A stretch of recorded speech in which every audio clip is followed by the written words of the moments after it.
Hello, welcome back to the Phantom Diary channel. I'm sure there are many of you who listen to my stories to fall asleep. Before we start, I'd appreciate it if you leave a like and subscribe to the video and write the number of the story in the comments that you thought was the scariest. So let's go. It was supposed to be a simple day trip. My friends and I had decided to spend the afternoon exploring the cliffs overlooking the lake, a spot known for its breathtaking views and an old, rusted watchtower that people claimed had been abandoned for decades. None of us were prepared for what we'd find that day. The sun was warm, casting long golden light across the grass and trees. We parked at the edge of the hiking path and made our way toward the cliffs. The path was narrow and winding, with patches of moss that clung to the rocks like velvet. I shivered, and before I could say anything, Gabe let out a loud gasp. I turned to see him staring out into the distance, eyes wide with terror. "Do you see that?" he whispered, pointing at the water. My gaze followed, and I saw it, a figure, standing in the middle of the lake. It was too far to make out details, but it looked human, its arms outstretched as if reaching for something. A thin mist was rising around it, curling in slow, ghostly waves. "What the hell?" I muttered. One of my friends, Mia, stepped beside me, peering over the edge of the tower. "It's probably just a log or something," she said, but her voice was strained. Her eyes locked on the figure that wasn't moving. A moment later, the figure turned its head, and we all recoiled as if struck. It was weather-beaten, its once proud frame now leaning precariously. The wood was splintered and gray, with vines curling around the base as if trying to hold it together. I hesitated at the base, a sudden chill running down my spine. The air felt heavier here, almost as if it were pressing in on me. "Are you coming or not?" Gabe called, already climbing up the rickety stairs. I followed him, my hands brushing against the rough wood as I took each step. The tower creaked under our weight, the sound echoing like a warning. When we reached the top, I took a deep breath and looked out over the cliff again, but this time, the beauty of the view was overshadowed by a strange feeling. The lake seemed darker, the surface like black glass now, mirroring the sky. Suddenly, the wind picked up, whistling through the cracks of the tower. I shivered, and before I could say anything, Gabe let out a loud gasp.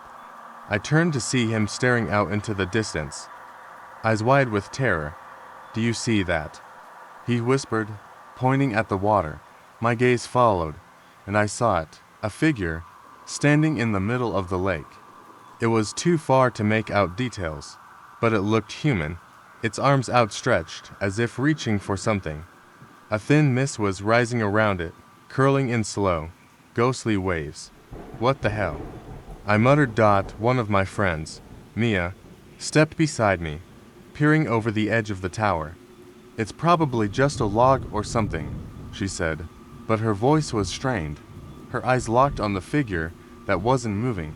A moment later, the figure turned its head, and we all recoiled as if struck.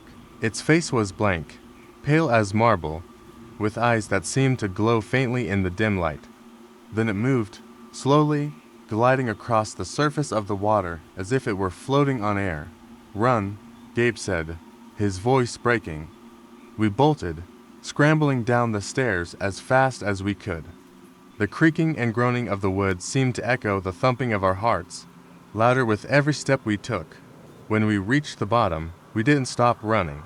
It was weather-beaten, its once proud frame now leaning precariously. The wood was splintered and gray, with vines curling around the base as if trying to hold it together. I hesitated at the base, a sudden chill running down my spine.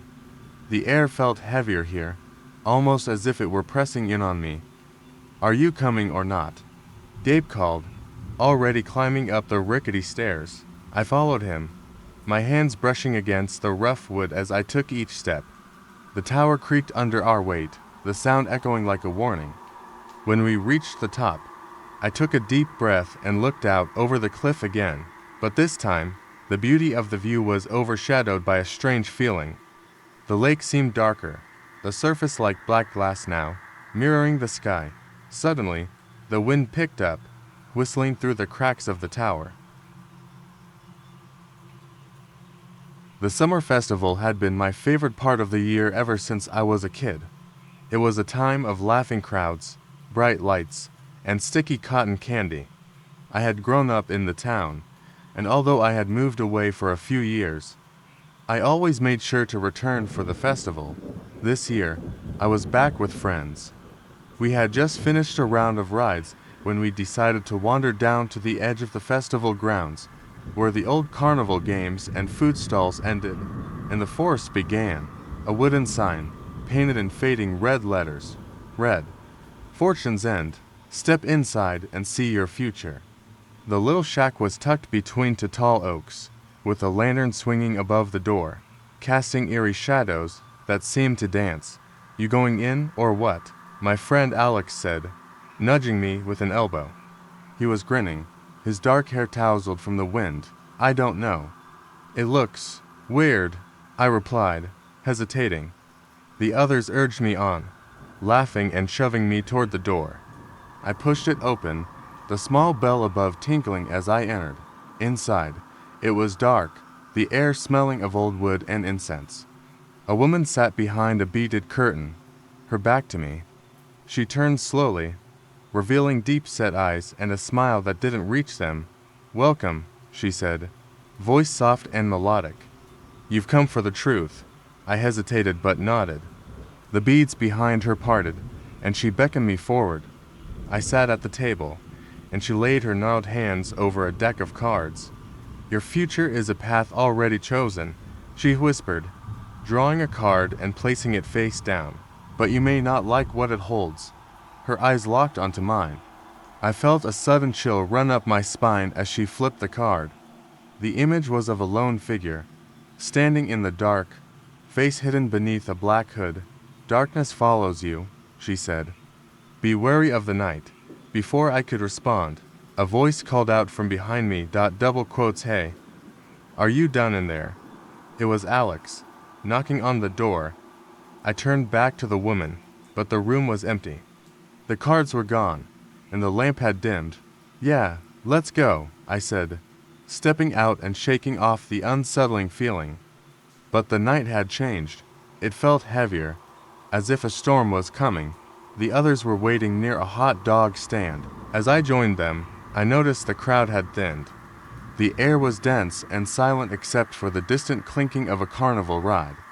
We started walking back toward the main square, but something felt wrong. A figure caught my eye, a man in a long coat, standing at the edge of the woods. I froze, but he disappeared into the darkness before I could get a good look. "Did you see that?" I whispered. Alex turned, his smile fading. "See what?" "Never mind," I muttered, trying to shake it off.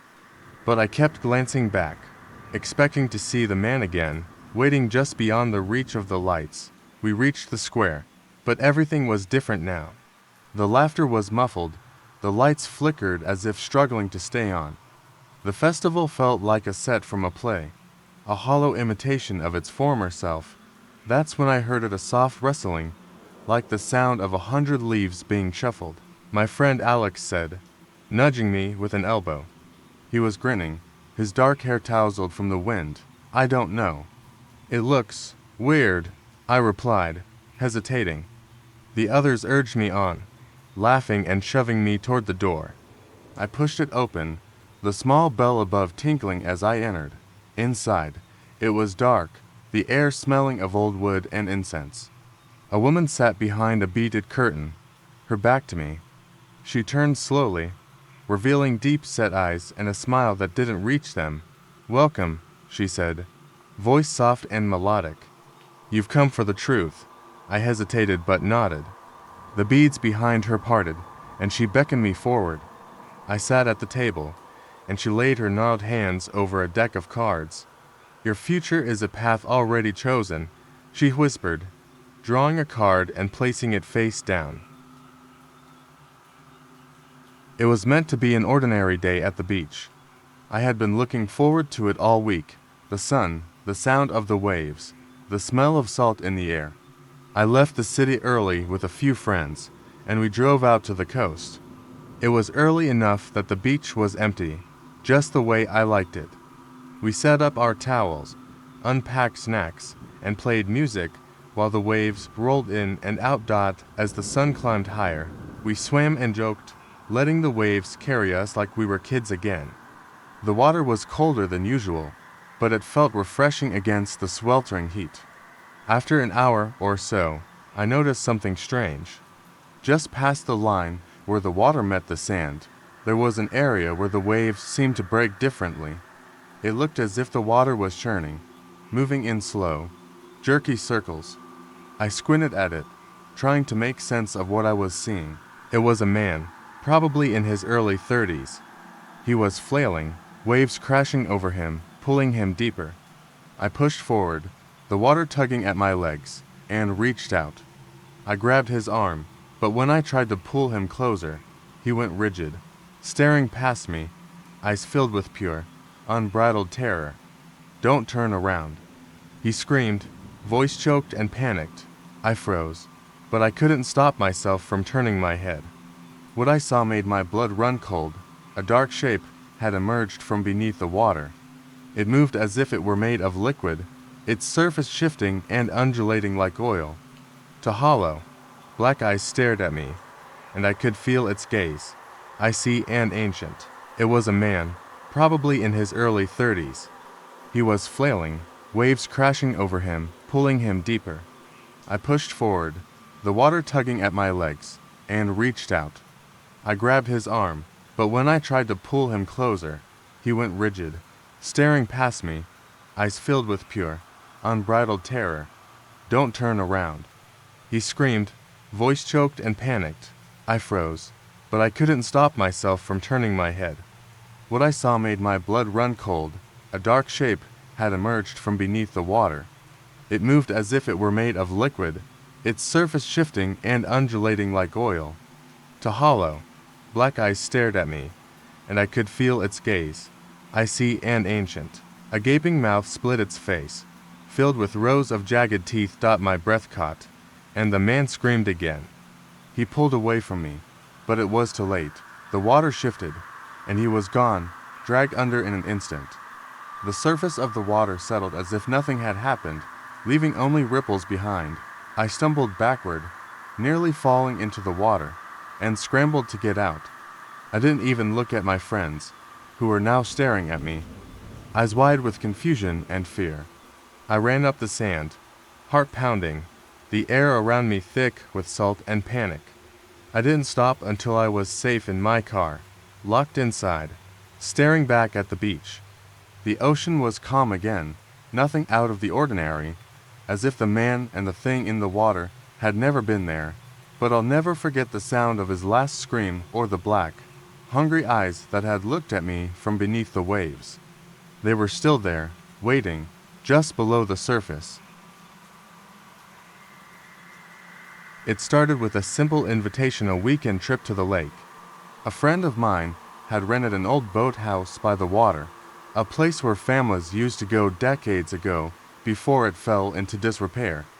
The photos she sent showed a charming, rustic building with peeling paint and weathered wood, a quaint escape from our busy lives. I was hesitant, but the promise of clear skies and warm summer nights was too tempting to pass up.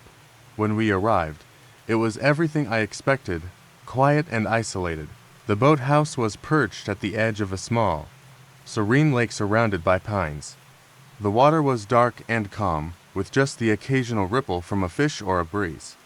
It was perfect. We spent the first day swimming, eating grilled food, and laughing until our sides hurt. As the sun set, we sat on the old dock, feet dangling in the cool water. The sky turned a deep orange, then purple, and the stars began to blink into existence above us. We shared stories and let the night embrace us. The trouble started as the moon crested over the trees.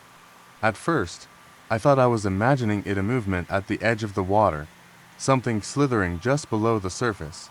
It looked like a shadow shifting beneath the lake, but it was too large to be just a fish. I pointed it out, but no one else saw it. They laughed, saying I was tired, seeing things. but the movement didn't stop. I watched, transfixed, as the shadow seemed to grow, twisting and pulsing beneath the surface. It was then that I noticed the soft, wet scraping of something brushing against the wooden posts of the dock, almost like a faint whisper. I stood up, heart pounding. "Do you hear that?" I asked, trying to keep my voice steady. The laughter stopped. We all listened, and that's when we heard it, a deep, low gurgle from under the water, followed by the sound of something heavy sliding across the boards. A chill settled into my bones. I backed up as the water near the edge of the dock rippled, and then something broke the surface. It was dark and slick, like oil, and it moved like a snake, but with long, skeletal limbs that reached out and curled toward us. We screamed and scrambled to the shore, my feet barely finding purchase on the slick rocks. One of my friends tripped, and for a heart-stopping moment, I thought she'd be dragged back into the lake. But she caught herself, and we all stumbled up the path leading to the boathouse. We slammed the door shut, panting and wide-eyed. We didn't say anything for what felt like an eternity, only the sound of our ragged breathing filling the small room. I glanced out the cracked window and saw that the water was now perfectly still again, reflecting the moon like glass. We didn't sleep that night, huddled together and watching the water, expecting the creature to return. It was only as dawn approached that we dared to let out a collective breath. But when we looked out again, there was no sign of anything unusual. The lake was just a lake, calm, quiet, and innocent dot. It wasn't until we were packing to leave that I noticed something on the dock. The boathouse was perched at the edge of a small, serene lake surrounded by pines. The water was dark and calm, with just the occasional ripple from a fish or a breeze. It was perfect. We spent the first day swimming, eating grilled food, and laughing until our sides hurt.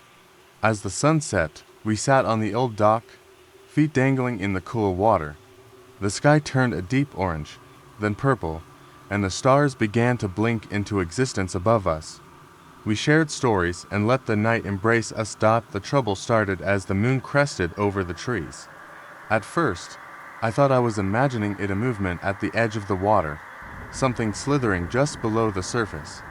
It looked like a shadow shifting beneath the lake, but it was too large to be just a fish. I pointed it out, but no one else saw it. They laughed, saying I was tired, seeing things, but the movement didn't stop. I watched, transfixed, as the shadow seemed to grow, twisting and pulsing beneath the surface. The sun was just beginning to dip below the horizon as I walked down the old, gravel path that led to my grandparents' farm. I loved the place, the wide, open fields, the way the wind whispered through the tall grass. But tonight, there was something different about it. The air felt heavy, and the usual chorus of crickets and birds was eerily silent. I was here to help Grandma prepare for the harvest festival. She had always said that there was a special kind of magic in the soil, and she swore that the night before the festival was when it was strongest. I chuckled at that, but I loved the traditions and stories that surrounded the farm, so I kept an open mind. The old barn loomed ahead, its wood weathered and cracked. The last rays of sunlight caught on its flaking paint, casting long, dark shadows. I pushed open the heavy door, and the smell of dry hay and aged wood filled my nose. I made my way to the back, where Grandma was pulling old lanterns from a shelf. "Come to help, darling," she called out, her voice warm and welcoming. I nodded, and she handed me a lantern with a smile. "This is for you. The light will guide you. But be careful when the dark comes. It can be tricky." I was about to laugh when the barn door creaked open behind me, and a chill ran down my spine. I turned to see a figure standing just outside, silhouetted by the fading light. It was tall, too tall, with long arms that seemed to stretch and bend unnaturally. I blinked, and it was gone. "Did you see that?" I whispered, my voice barely audible. Grandma's expression shifted. She stood up slowly, eyes narrowing. "You're not supposed to see them, but if they want you to, then it's too late." "What do you mean?" I asked, but she didn't answer. Instead, she grabbed my arm and led me out of the barn, her grip surprisingly strong for her age. The sky had darkened, and the first star shone bright, almost like an omen. "It's time for the old stories," Grandma said, her voice low. "The things that come out tonight are older than the land. They want to play. They want to know if you're brave enough to face them." I laughed nervously, but the sound was swallowed by the heavy silence. As we stood in the open field, the wind picked up, carrying with it a low hum that felt almost like a distant, mournful song. Then I heard the soft padding of feet, like someone walking in the tall grass. It was rhythmic, deliberate, and closer than it should have been. I gripped the lantern tighter, the flame flickering wildly as I searched the dark. "Grandma, what's out there?" My voice cracked with fear. "They're just shadows," she said, almost as if she were trying to convince herself. "But they don't like it when you shine light on them." Before I could ask what she meant, a form emerged from the darkness, human in shape, but its limbs bent at odd angles, its face obscured by a veil of black that moved like a living curtain. My blood ran cold, and I took a step back, the lantern nearly slipping from my fingers. "Do you see me?" The figure whispered, its voice like the rustle of dry leaves. It raised an arm, one that stretched and bent until it touched the ground, and then it tilted its head. 1,000 eyes seemed to open in its shadowy veil, blinking and staring, each one colder than the last. I couldn't move. My heart thudded so hard I thought it would burst. Grandma reached out and put her hand on my arm. Her touch was the only warmth I felt as the figure took a step closer. "Look away," she whispered, her voice breaking. "Don't let them in." But it was too late. I looked, and for a second, I saw my own reflection in one of those cold, blinking eyes. And then, the figure stepped back, vanishing into the dark as if it had never been there. The silence returned, but it was not the same. It was heavy, alive, and watching. Grandma squeezed my arm and nodded solemnly. "They will remember you now. Be careful. The dark always comes back for those who have seen it." I didn't sleep that night. And every night since then, I hear that faint, shuffling step in the distance, the same as before, and the whisper, "Do you see me?" I know now that I can never truly escape it, not when the dark is always waiting, just beyond the reach of my lantern's light. We woke up with the sun, spent our afternoons wandering the pastures, and even helped with a bit of farm work. At night, we would sit on the porch, listening to the crickets and drinking lemonade. But then things started to shift. On the third night, after a long day of helping my uncle mend a fence, I went to bed early, exhausted. I woke up around midnight to the sound of tapping. I thought it was just the wind, so I turned over, trying to block it out, but the tapping didn't stop. It grew louder and shifted to a rhythmic thud, as if someone was knocking on the wooden walls of the house. I sat up, heart racing. The farmhouse was old and creaky, but this was different. It wasn't a wind-blown branch or a rodent scurrying across the floor. It was deliberate, methodical. We woke up with the sun, spent our afternoons wandering the pastures, and even helped with a bit of farm work. At night, we would sit on the porch, listening to the crickets and drinking lemonade. But then things started to shift. On the third night, after a long day of helping my uncle mend a fence, I went to bed early, exhausted. I woke up around midnight to the sound of tapping. I thought it was just the wind, so I turned over, trying to block it out, but the tapping didn't stop. It grew louder and shifted to a rhythmic thud, as if someone was knocking on the wooden walls of the house. I sat up, heart racing. The farmhouse was old and creaky, but this was different. It wasn't a wind-blown branch or a rodent scurrying across the floor. It was deliberate, methodical. I got out of bed and peeked out the window, but the yard was empty, bathed in moonlight. I walked down the hallway to my cousin's room and knocked gently. When she didn't respond, I pushed the door open. The room was empty. Confused, I checked the porch, thinking she was outside. I pushed the door open, and that's when I saw it. A figure standing at the edge of the woods. It was tall and thin, draped in what looked like an old, patchy coat that flapped in the wind. Its head was tilted at an unnatural angle, and its eyes seemed to catch the moonlight, reflecting back like polished silver. It stood there, unmoving, staring into the dark forest. Before I could scream, it raised one arm and pointed directly at me. I froze, unable to move, until a familiar voice called out behind me. Double quotes, "Hey, what are you doing out here?" It was my cousin, looking at me with a mix of concern and sleepiness. The figure turned slowly, its head moving like a puppet on stiff wires. It melted into the shadows of the trees, vanishing as if it had never been there. I stammered, trying to tell her what I saw, but my voice failed me. The night felt suddenly colder, the air heavy with an unnatural stillness. "What did you see?" she asked, looking around nervously. "I swear, there was something out there," I said, shivering. She nodded, eyes wide. "I thought I heard something last night, too. Something tapping on the glass." We stood in the doorway, trying to make sense of what we were both feeling. The silence stretched out between us, broken only by the whisper of the wind. But then, from the trees, came the sound of footsteps, slow, heavy, like someone dragging themselves through the underbrush. We backed away, slamming the door shut and bolting it. We stood there in the dark, the muffled sound of footsteps growing louder, and then suddenly stopping. The next morning, I found a small, round mark on the window pane where something had pressed against it from the outside. It was a fingerprint, but one that was too big, too long. It had 5 claw-like indentations, as if some monstrous hand had reached out and touched the glass. My cousin didn't want to stay another night, and neither did I. We packed our bags and left, not daring to look back at the farmhouse as we drove away.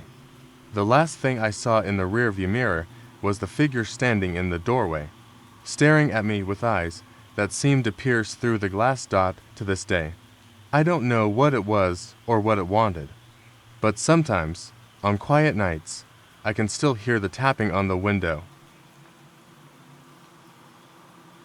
I could feel the presence of something intangible, like it was breathing down my neck. Sam grabbed my arm again, this time with desperate force. We sprinted, zigzagging through the garden until we finally burst through the main entrance, gasping for air. The night outside felt different, safer, as if we'd left the garden's grip behind. We didn't stop until we were back at my car, the engine roaring to life as I sped away, the garden shrinking in the rearview mirror. But it wasn't until I got home and checked the back seat that I found it a small, wrinkled flower. One I had never seen before, sitting on the seat like an unholy offering. The voice echoed in my ears, an echo that would stay with me forever. Not so fast. The sun had just slipped below the horizon, leaving us in a twilight that made everything appear more vivid. It was there, in the middle of a patch of wild flowers, that I noticed something strange. The flowers were moving. I blinked, thinking it was just the wind, but the motion was rhythmic, like breathing. "Did you see that?"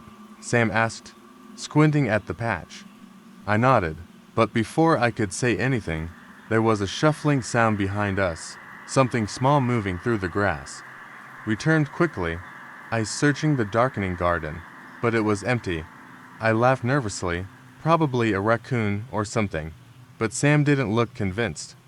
His eyes were fixed on the path we just walked down. A sudden chill ran down my spine, but I brushed it off as the cool of the evening.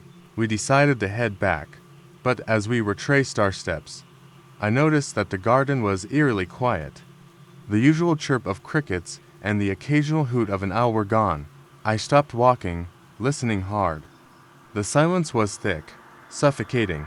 Then came the sound of footsteps. Heavy, slow steps coming from the direction we had just left. They weren't the light, scuttling steps of an animal, but the deliberate thud of boots against the stone path.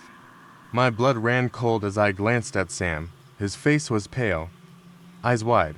"Let's go," he whispered, grabbing my arm. We started to run, but the footsteps quickened, matching our pace. It was as if someone, or something, was shadowing us, step for step.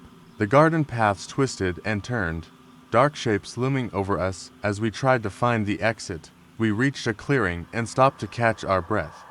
That's when I heard a low voice, raspy and wet, whispering from the shadows, "Not so fast." My heart raced as I spun around, searching for the source. There was no one there, but the whisper had come from just behind a massive oak tree. I could feel the presence of something intangible, like it was breathing down my neck. Sam grabbed my arm again, this time with desperate force. We sprinted, zigzagging through the garden until we finally burst through the main entrance, gasping for air. The night outside felt different, safer, as if we'd left the garden's grip behind. We didn't stop until we were back at my car, the engine roaring to life as I sped away, the garden shrinking in the rearview mirror. But it wasn't until I got home and checked the back seat that I found it a small, wrinkled flower. One I had never seen before, sitting on the seat like an unholy offering. The voice echoed in my ears, an echo that would stay with me forever. Not so fast. The old house at the edge of town had been abandoned for years, its peeling paint and sagging roof a grim testament to better days. My friends and I dared each other to go inside on Halloween night, convinced the tales of the ghostly woman in black were stories meant to scare children. The moon was full, casting a pale glow on the cracked pavement as we approached the house. The air was chilly, and a strange stillness hung over the neighborhood, the kind that makes your skin prickle and your heart thump louder. We pushed open the front door, the wood groaning in protest, and stepped into the darkness. Inside, the air was damp and heavy with the scent of mildew. Dust coated the floorboards, and spider webs draped the corners like sinister lace. The old house at the edge of town had been abandoned for years, its peeling paint and sagging roof a grim testament to better days. My friends and I dared each other to go inside on Halloween night, convinced the tales of the ghostly woman in black were stories meant to scare children. The moon was full, casting a pale glow on the cracked pavement as we approached the house. The air was chilly, and a strange stillness hung over the neighborhood, the kind that makes your skin prickle and your heart thump louder. We pushed open the front door, the wood groaning in protest, and stepped into the darkness. Inside, the air was damp and heavy with the scent of mildew. Dust coated the floorboards, and spider webs draped the corners like sinister lace. My friends froze, eyes wide and breaths caught in their throats. We exchanged nervous glances, and then the giggle came again, this time closer. The floorboards creaked behind us, and we spun around to see a shadow at the end of the hall. It moved, quick and fluid, vanishing into a dark doorway. Without thinking, I started after it. The others shouted for me to stop, but I didn't listen. My feet carried me down the hallway, past faded portraits with eyes that seemed to follow me, until I reached the doorway. The room was dark, but a small, flickering candle on the floor cast a dancing light across the walls. It was surrounded by torn papers and strange markings, like some kind of ritualistic symbols. My flashlight caught a glimpse of something in the corner. It was a child's doll, its porcelain face cracked and stained with what looked like dirt or something worse. The giggle returned, this time louder, and I spun around, heart racing. A woman stood in the doorway, her face obscured by a black veil. The air thickened, heavy and suffocating, and my flashlight flickered. The woman reached out, her fingers thin and gnarled, with nails as sharp as broken glass. I stumbled backward, but the floor caught my foot, and I fell hard against the wall. The others burst into the room, their eyes wide with terror. The woman didn't move. She simply stood there, staring at us with eyes that seemed to bleed from behind the veil. Then, suddenly, the candle blew out, plunging us into darkness. I heard shuffling, quick footsteps, and then a loud thud. My flashlight flickered back on, revealing the others scrambling to their feet, panting and terrified, but the woman was gone. We ran out of the house, the front door slamming shut behind us as if held by an unseen hand. We stood there, breathless and shaking, staring at the old, creaking house. The air felt heavy, charged with something I couldn't name. As we looked around, I noticed something horrifying. The window of the ballroom was wide open, and staring back at us was the child's doll, its cracked porcelain face split into an unsettling smile. We never went back. But sometimes, when the moon is full and the wind howls just right, I swear I hear that giggle, soft and echoing, from somewhere in the dark. The sobbing grew louder, but it wasn't human, it was something deep and guttural, pulling at the edges of my sanity. We made it to the car, and I slammed the door behind us, gasping for breath. Jane turned the key, and the engine roared to life, breaking the spell of the storm. As we drove away, I glanced back at the lighthouse, now receding into the distance, and for just a moment, I thought I saw the figure standing on the edge of the pier, watching us go. The last thing I saw was its head turning sharply to the side, its eyes hollow and filled with a desperate longing. When we got back to town, we learned that no one had lived in that lighthouse for over 20 years. The stories were true. Then, the sea had claimed another soul, and now it was waiting for more. It was said that the lighthouse had a history of shipwrecks, that sailors whispered of strange lights in the night. But I'd always dismissed it as superstition. We decided to go up to the lighthouse to see the view. As we climbed the narrow, spiraling staircase, the wind roared louder, slamming against the stone walls like the force of a giant's breath. By the time we reached the top, my legs were shaking, and Jane's face was pale. We both stood in silence, staring out over the stormy ocean. That's when I heard a low, keening sound like someone sobbing. I glanced at Jane, who had heard it too. She nodded, her eyes wide with unease. The wind carried the sound to us, clear and mournful. We edged closer to the railing, trying to make sense of it. There was nothing but the rolling gray water and the dark sky above, but then, from the corner of my eye, I saw a figure in the distance, just on the edge of the water, its shape blurred by the storm. It was draped in tattered clothing that flapped wildly in the wind. It stood motionless, facing the waves, as if waiting for something to come back to it. Before I could say anything, Jane grabbed my arm. "We need to go," she whispered, her voice shaking. We ran down the stairs, the stone steps slick with the salt spray and our own panic. When we reached the bottom, we turned to look back up at the lighthouse. Through the cracked windows, we could see the shadow of the figure, standing still as the sea raged around it. The air felt thick, suffocating, as if the ocean itself was holding its breath. As we stumbled toward the road, the figure started moving toward us, its limbs jerky and unnatural, as if being controlled by some unseen force. The sobbing grew louder, but it wasn't human, it was something deep and guttural, pulling at the edges of my sanity. We made it to the car, and I slammed the door behind us, gasping for breath. Jane turned the key, and the engine roared to life, breaking the spell of the storm. As we drove away, I glanced back at the lighthouse, now receding into the distance, and for just a moment, I thought I saw the figure standing on the edge of the pier, watching us go. The last thing I saw was its head turning sharply to the side, its eyes hollow and filled with a desperate longing. When we got back to town, we learned that no one had lived in that lighthouse for over 20 years. The stories were true. Then, the sea had claimed another soul, and now it was waiting for more. I had been driving for hours, taking the long way home from a visit to my grandparents. The farmland stretched out on either side of the road, a patchwork of fields that seemed to go on forever. With every turn, the sun dipped lower, casting long shadows that twisted like fingers reaching out to catch me.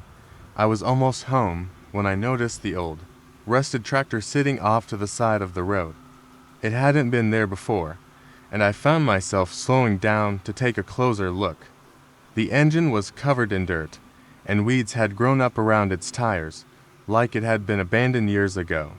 I couldn't remember ever seeing it there, and I would have remembered, because I had driven down that road countless times. Suddenly, I felt a chill run down my spine, as if someone were watching me. I glanced into the rearview mirror, half expecting to see a dark figure standing behind my car. The road was empty, and the fields were quiet except for the rustle of dry corn stalks in the wind. I scoffed at myself, muttering that I was being paranoid, and drove on. Just as I was about to turn onto my street, a strange noise caught my attention. It was a rhythmic thumping, like someone pounding on a hollow drum. I pulled to a stop, trying to pinpoint where it was coming from. The noise seemed to be coming from the field to my left, where the corn had grown tall and thick, forming an almost impenetrable wall. I stared into the dark expanse, my pulse quickening. The thumping was joined by an odd, gurgling sound, like water bubbling up through mud. A shiver raced down my spine as I realized the noise was moving, shifting closer to the road. I backed up a few feet, my eyes wide as I watched the edge of the field ripple like the surface of a pond. Then I saw it, a figure, distorted and half hidden by the corn stalks. It was tall, hunched, with limbs that bent in unnatural ways. Its head was tilted at an angle that made my stomach twist. I slammed the car into reverse and peeled away from the field, the thumping and gurgling growing louder behind me. My tires skidded as I spun around the corner and raced down my street. I didn't dare look back, but my rearview mirror showed the edge of the field, swaying as if something large had stepped into the road. My hands were shaking as I pulled into my driveway and jumped out, not waiting for the car to come to a complete stop. The front door creaked as I fumbled with my keys, barely managing to unlock it. I slammed the door shut behind me, pressing my back against it as my breath came in short, ragged gasps. The thumping had stopped, but now there was a new sound of scraping, as if something with long, sharp claws was dragging itself along the edge of the field. I peeked through the window, my heart leaping into my throat when I saw a shadow move past the porch light. It was tall, with limbs that stretched too far, its face obscured by the hood of a tattered coat. I could only see the edge of it, but I didn't need to see more to know that whatever was out there was not human. I reached for my phone, fingers trembling as I dialed the number for the police. The call didn't go through. I tried again, the screen showing a no-service message. The scraping grew louder, closer. It was coming up the steps, slow and deliberate. My mind raced, trying to think of what I should do.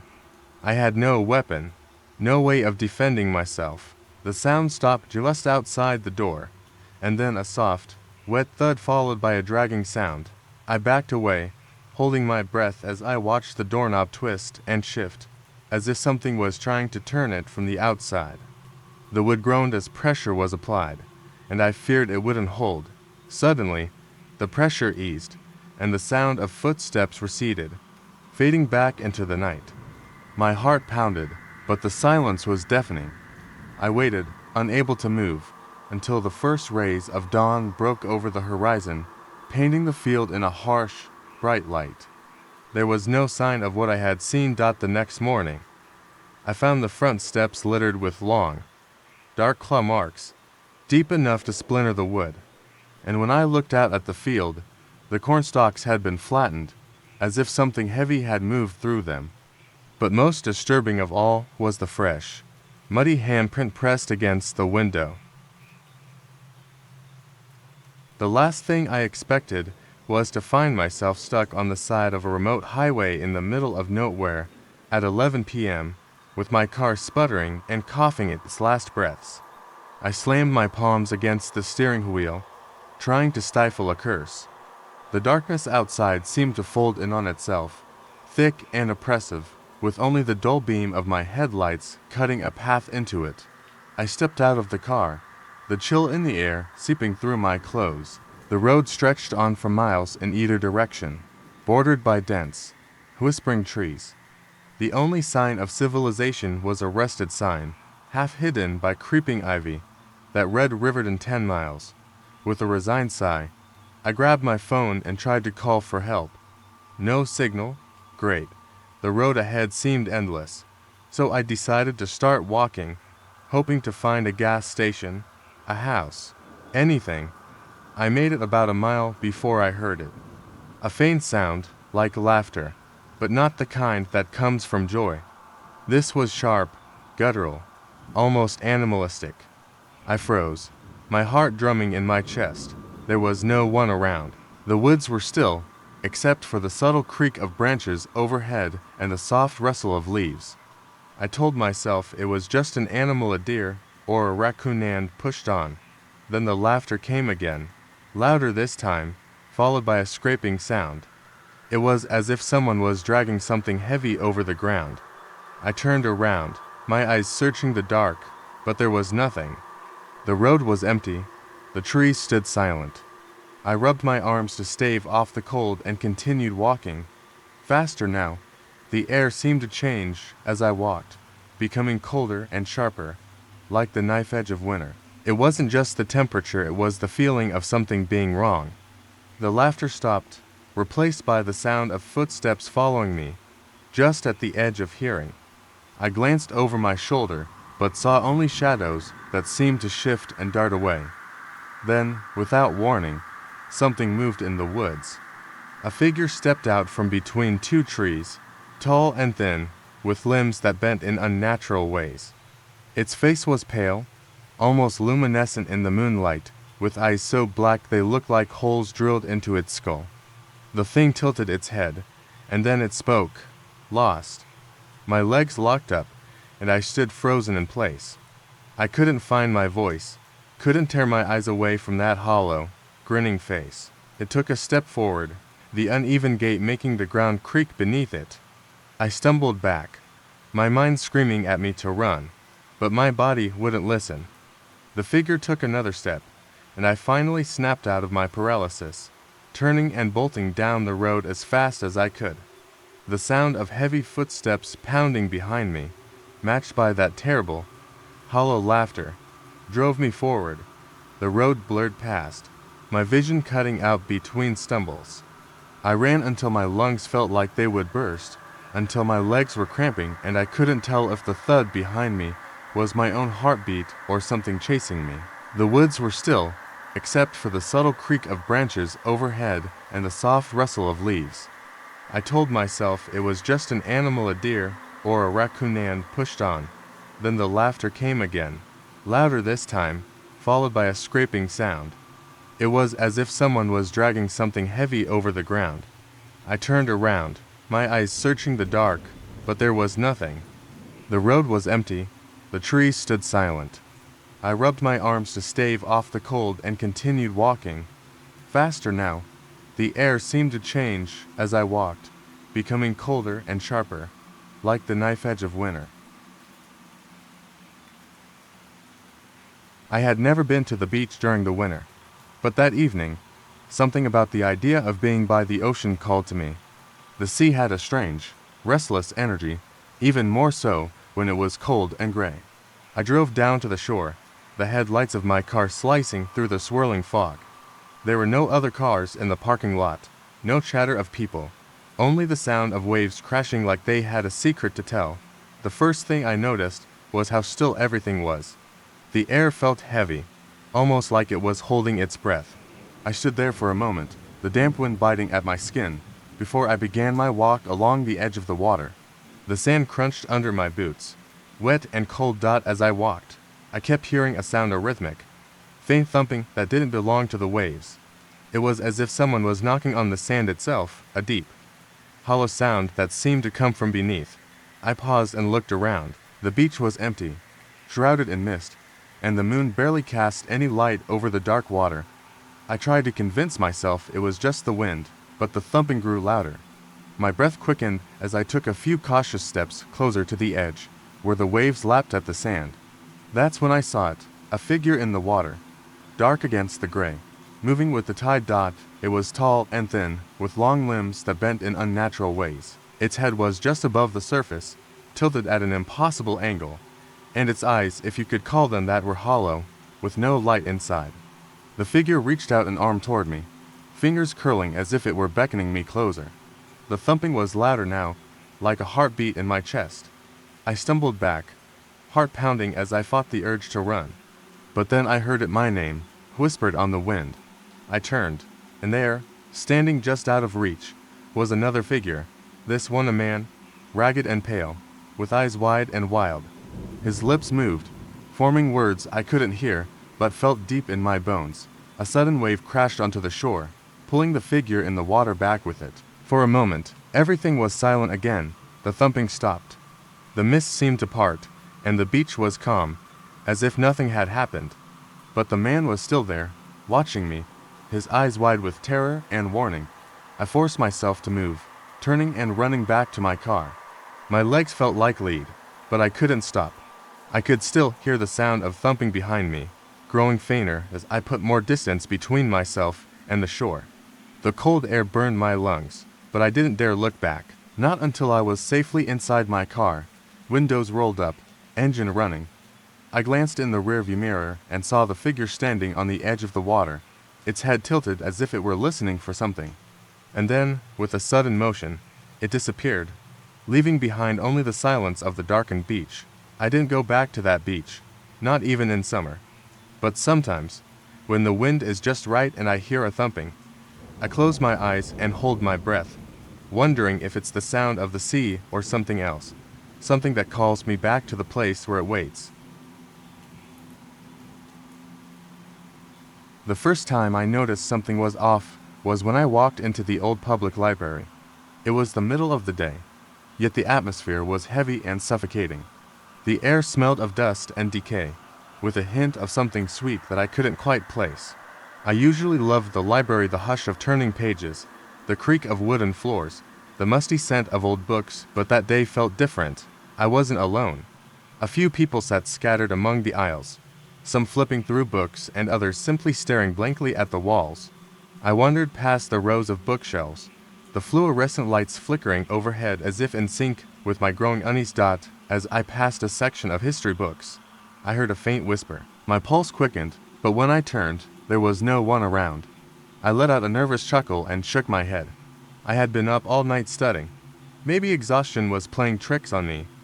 I moved deeper into the library, drawn to the old, oversized books in the corner. As I reached for one, a chill ran down my spine. The book was open, resting on a table, pages yellowed and stained. But it was the words that caught my attention. "Don't look behind you," I scoffed, dismissing it as some sick joke. But as I glanced over my shoulder, the whispering started again. This time, I heard it clearer, as though it was spoken directly into my ear. "Don't look behind you." I spun around, heart pounding, and locked eyes with an elderly man sitting across the room. He was hunched over, his gnarled fingers playing with the edge of a book, eyes glistening with something I couldn't name.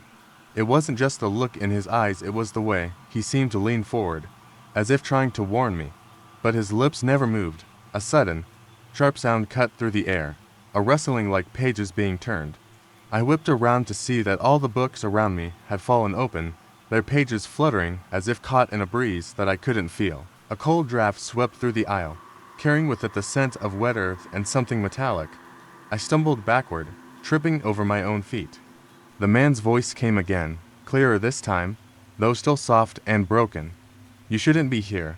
The lights flickered again, and this time they stayed off, plunging the room into a silence so deep it felt suffocating. I stood in the darkness, trying to convince myself it was just a power outage. My breathing echoed off the high ceilings as I reached for my phone, only to find the screen was dead. A soft, steady tapping began behind me, a rhythmic sound like fingernails on wood.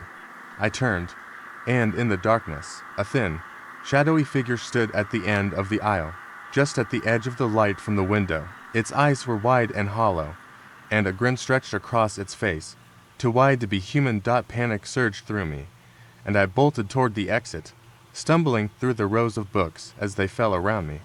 I could hear the whispering behind me, growing louder, weaving through the air like a song I couldn't recognize. I dared a glance over my shoulder and saw the figure moving toward me, feet gliding silently over the floor. I didn't stop running until I was out on the street, gasping for air as the sound of whispering finally faded. I dared to look back once, but the library was dark, as if nothing had happened at all. I swore I could still hear the faintest voice saying, "You should have listened," to this day. I never go near that library again, and when I pass it, I can still hear the soft, whispering voice calling out from inside, warning me of the one thing I wish I'd known. Once you hear the library's secrets, you can never leave. The road to the old farmhouse was long and winding, a forgotten path that cut through fields of tall grass and gnarled oaks. I had never been out to the farm before, but my friend Aaron had convinced me to join him on this trip to visit his grandparents. They were out of town, and he thought it would be fun to spend the weekend there, exploring and getting away from the city that had started out as a joke between us, a way to break up the monotony of our usual weekend routine. But as the sun sank below the horizon, the light slipping into dark shadows, an unease settled over me. The farmhouse stood on the edge of a field, its old wooden panels darkened with age. Windows that had once been bright and inviting now cracked and dusty. We explored the house in the fading light, peering into rooms filled with old, rusting tools and faded photographs of a family that felt like a ghostly memory. I touched a picture frame that showed a woman and a man with a young child, their smiles warm and familiar. But it was the eyes that made me stop. They looked familiar, almost like they were staring back at me. I quickly pulled my hand away, my heart hammering in my chest. Aaron laughed, his voice bouncing through the empty house. He was already upstairs, calling out for me to check out the attic. I hesitated, but curiosity won. I climbed up, the wooden steps creaking under my weight. The attic was dark, suffocating with the scent of old wood and dust. The air felt heavy, almost electric, as if someone else was up there with us. "Look at this," Aaron said, holding a dusty lantern aloft. The light flickered, casting long, jerky shadows that seemed to move on their own. I stepped closer and saw an old, moth-eaten trunk. He opened it, and inside were old clothes, some toys, and a small diary with pages that looked like they could crumble with a single touch. I reached out and flipped it open, not expecting anything more than gibberish. But the words leapt off the page, written in a scrawled, frantic hand. They come when the lights go out. They were the faces of those who were here before. The air around me grew colder, and I heard Aaron let out a sharp breath behind me. The lantern flickered again, and I spun around, the light catching his face. His eyes were wide, and his mouth hung open, but it wasn't just surprise that I saw. It was fear. The wind picked up outside, rattling the old house as if it were trying to break in. A low thud sounded below us, and then a muffled voice, soft but urgent. I couldn't make out the words, but it was close, too close. My body tensed, and I felt a shiver race up my spine. "Aaron, we need to go," I said, my voice barely above a whisper. But when I looked at him, he wasn't looking at me. His eyes were fixed on something behind me, something that moved in the darkened corner of the attic. I turned, heart leaping into my throat. The shadow moved, a shape that was impossible and familiar at once. A face. It had the same features as the one in the picture downstairs, but it wasn't a photograph anymore. It was real, staring at me with wide, unblinking eyes, lips twisting into a grin. I stumbled back, and the lantern fell from Aaron's hands, landing with a crash that shattered the glass and sent sparks skittering across the wooden floor. The room erupted into darkness, but I could still feel it moving closer, slow and deliberate. "Run," Aaron shouted. We bolted down the stairs, tripping over each other in our panic. The voice below grew louder, now unmistakable a child's voice, singing a lullaby I had never heard before, followed by the soft sound of feet pattering on the floor above. We reached the front door, wrenching it open and stumbling out into the night. The moon was a pale slice in the sky, illuminating the fields that stretched out in front of us. We didn't stop to look back as we ran across the grass, the song still echoing behind us, chased by the sound of footsteps and a voice that whispered my name. When we reached the road, I dared a glance over my shoulder. The farmhouse loomed behind us, its windows dark and lifeless, but I saw something in the window on the second floor.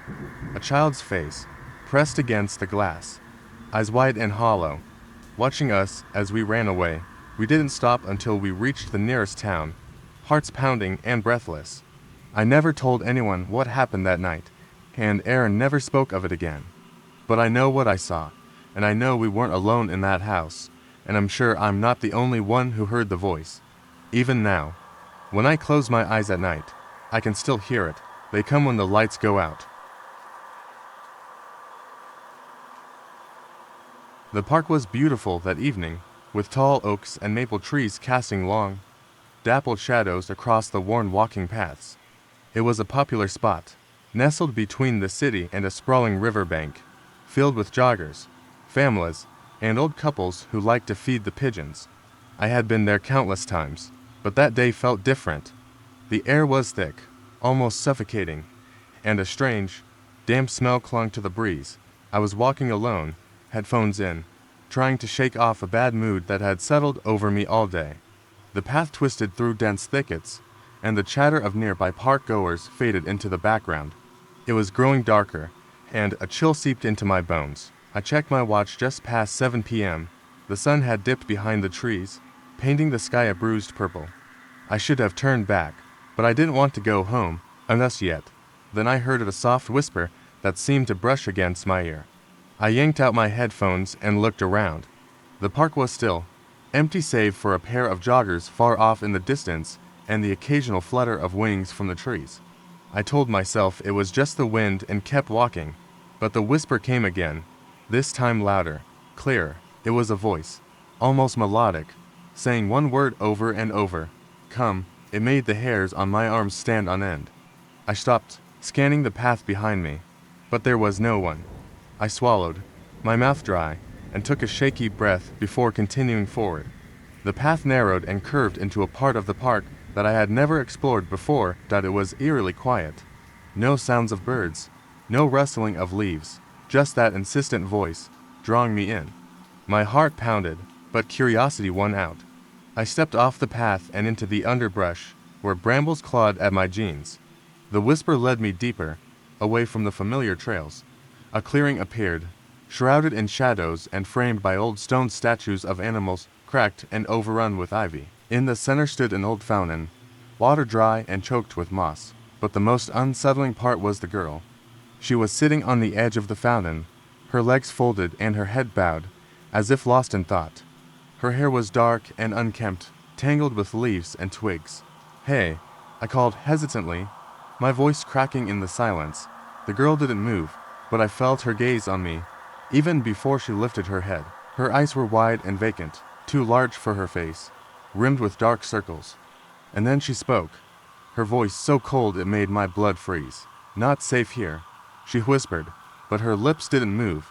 Before I could react, I heard the crunch of twigs behind me. Spinning around, I saw a figure emerge from the trees, a tall shadow with long, spindly limbs. The silhouette stepped forward, and the light of the moon caught its twisted smile. Its eyes, if you could call them that, were hollow, black pits that seemed to suck in the light. The girl stood up, her movements jerky, as if she were a marionette controlled by unseen strings. She looked at me, and in that instant, I knew she wasn't just warning me. She was trying to protect me. "Run," she mouthed, and the shadow lunged. I didn't think, I just ran. Branches whipped at my face, and my lungs burned, but I didn't stop until I broke through the trees and stumbled onto the main path. I gasped for air, looking back. The shadow had stopped at the edge of the clearing, watching me, but it didn't follow. The girl's silhouette stood behind it, her head cocked to one side as if waiting. The park lights flickered back to life, and the world around me settled into the comforting hum of the city. I turned and ran in the direction of the nearest street, every step echoing with the rush of my heart. When I finally reached the street, the voice whispered one last time, "Safe, but only for now." I didn't go back to that park, not ever. And now, every time I hear that whisper, a shiver runs through me. I still don't know what I saw that night, but I know one thing for certain. There's something in that park that follows those who listen to the whispers. It was supposed to be an easy night out of few friends, and I had decided to go stargazing. We found a quiet, isolated hilltop that overlooked the city, far away from the bright lights and noise.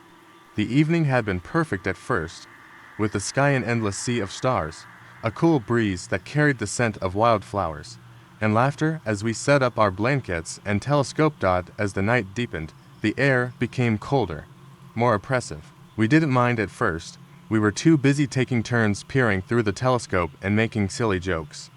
But the deeper we went into the night, the more the landscape around us seemed to change. The trees, which had been a comforting ring of shadows, now felt like they were watching us, their branches moving in strange, unnatural ways. The rustling wasn't the wind, it was as if the forest had a life of its own. I shifted on my blanket and glanced at my phone. It was nearly midnight, and I was starting to feel an inexplicable sense of dread. Just as I opened my mouth to say something, one of my friends, Jenna, screamed. We all turned to see her standing by the edge of the hill, her face pale, eyes wide. "What is it?" I shouted, scrambling to my feet. "There's someone down there," she gasped, pointing into the dark. We all stared in the direction she indicated, but I couldn't see anything, just the inky blackness of the forest below. "Jenna, there's no one there," Matt said, trying to sound reassuring. But there was a tremble in his voice that made my skin crawl. "No, look," she insisted, eyes locked on something in the trees. I squinted, heart thudding in my chest as I tried to see what she saw. It wasn't a person. It was a figure, tall and thin, its limbs too long and bendy, like a scarecrow brought to life. Its head was tilted at an impossible angle, and even from a distance, I could tell it was staring right at us. "Guys, we need to go." "Now," I said, my voice cracking. We gathered our things, but as we started back toward the car, the sound of footsteps came from behind us, uneven and dragging. It felt as though the woods were closing in, surrounding us with the faint, dry rustling of leaves and the thud of heavy feet. I glanced over my shoulder and saw a second figure, this one closer, emerging from the dark. Its eyes were hollow and glowing faintly, an unnatural, sickly yellow.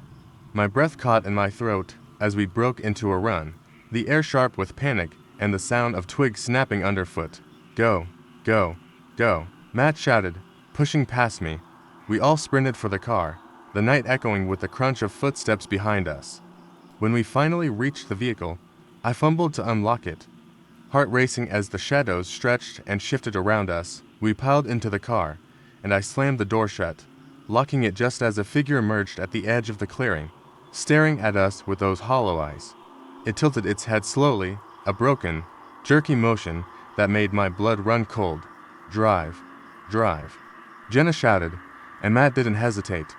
The tires screeched against the gravel as we peeled away, the headlights slicing through the darkness. I glanced in the rearview mirror and saw the figures, their twisted bodies still watching us, still following, until they vanished back into the woods. We didn't stop until we were safely back in town, every one of us shaken to speak. But as I lay in bed that night, trying to find sleep, I couldn't shake the image of those glowing, hollow eyes watching us from the dark. The next day, I went back to the hilltop with a friend, hoping it had all been a bad dream. But when we arrived, I found something that made my stomach twist. At the base of the trees were deep, wide tracks, footprints with long, claw-like toes that seemed to stretch into the woods, leading nowhere and everywhere at once. And in the distance, I swore I heard a voice, ragged and whispering, coming from the dark, saying, "You are not supposed to leave." I never thought I'd find myself in this situation, but here I am, sharing a story that still keeps me up at night. A few years ago, my friends and I rented a cabin for a weekend getaway. It wasn't an extravagant place, but it was tucked away in a secluded part of the forest, far from civilization. Perfect for a group of friends looking to disconnect. We arrived just as the sun was setting, the air crisp with the scent of pine. We settled in, made ourselves comfortable, and as evening fell, we gathered around the fireplace. It felt perfect, but things began to feel off. At first, I thought it was the isolation or maybe the silence that surrounded the cabin, but it was more than that. It felt like we were being watched. Around midnight, we decided to go to bed. The house grew quiet, save for the occasional creak of the old wood settling. I lay there, staring at the ceiling, trying to push away the sense of unease that gnawed at me. It wasn't long before I heard something faint, at first, like soft tapping at my window. I convinced myself it was just the wind, the trees brushing against the house. But then it came again, louder. It wasn't the wind. It was deliberate, like someone or something was knocking at my window. I lay there, paralyzed, heart pounding in my chest. The knocks grew faster, then stopped. I didn't dare look out the window. Instead, I turned on my side, trying to ignore it, willing myself to sleep. But sleep wouldn't come. I heard the sounds again, but this time they weren't from the window.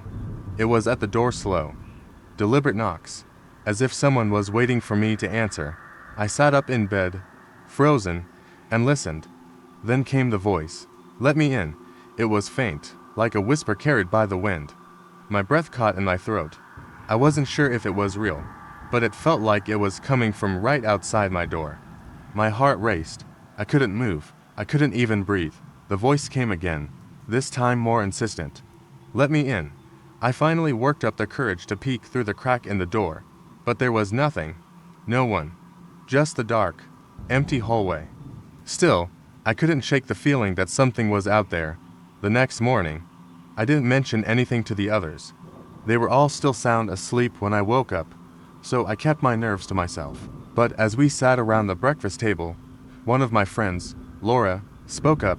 "I heard something weird last night," she said, her voice shaky. Like, knocking at my window. It was ... like someone was outside. I thought I was just imagining it, but now I'm not sure. The others exchanged uneasy looks, but no one said much. I couldn't believe it. I wasn't the only one. Later that day, we decided to take a walk in the woods to clear our heads. We spent hours hiking, but the whole time I couldn't shake the feeling that we weren't alone. It was the way the trees seemed to close in around us, the unnatural silence that seemed to follow us wherever we went. It wasn't normal. That evening, we sat around the fire again, trying to enjoy the night. But the strange feeling lingered, like an invisible presence watching us. When we went to bed, I tried to sleep, but my mind wouldn't quiet. I kept hearing things outside, the same tapping, the same whispering. It was like it was trying to get in. But what terrified me the most was when I heard someone whisper my name. It was clear as day. I jumped out of bed, heart hammering, and rushed to the window. There was nothing there. The woods were silent, unnervingly so. I wanted to leave, but I didn't want to alarm anyone. I couldn't explain it. I had to stay calm. The next morning, we packed up early. None of us spoke much, but there was an unspoken understanding. We were all on edge, and none of us wanted to stay another night. As we walked to the car, I glanced back at the cabin. That's when I saw at the front door. It was wide open. We had all locked it the night before. I didn't wait to investigate. We piled into the car and drove off in a hurry. But, as we left the woods behind, I noticed something strange in the rearview mirror, just for a second. A figure standing at the edge of the tree line, watching us. I don't know who or what it was, but I'll never forget the feeling. It was like we were being followed, watched by something that wasn't quite human. After that weekend, I tried to forget it. I told myself it was all in my head, just a trick of the mind. But when I looked at the photos we took during the trip, I saw something odd. In the background of one of the pictures, standing at the cabin's doorway, was a shadowy figure, just out of focus, and it wasn't any of us. To this day, I don't know what we encountered, but I know one thing for sure: whatever it wasn't human. It started as a quiet night, the kind where you feel the weight of the silence pressing against your ears. I was dog-sitting for a friend at their house in the countryside. They had warned me it could get lonely out there, surrounded by nothing but trees and open fields, but I had shrugged it off. I enjoyed solitude, and I wasn't afraid of the dark. I was wrong. The house was small, cozy, with large windows that overlooked the woods. The dog, a large shepherd mix, had been restless all evening, pacing near the back door. I figured he just missed his owners. The night stretched on uneventfully. I fed him, let him out into the yard for a while, and finally settled on the couch to watch some TV. Around 11, I heard the first sound. It was faint at first, like something rustling against the side of the house.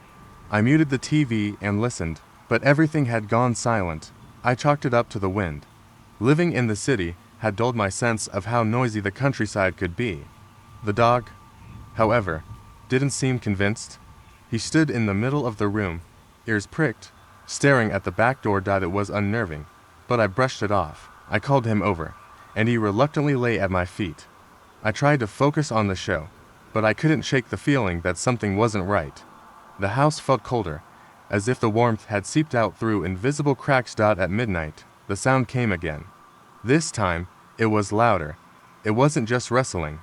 It was a deliberate, dragging noise, like something heavy being pulled across the ground outside.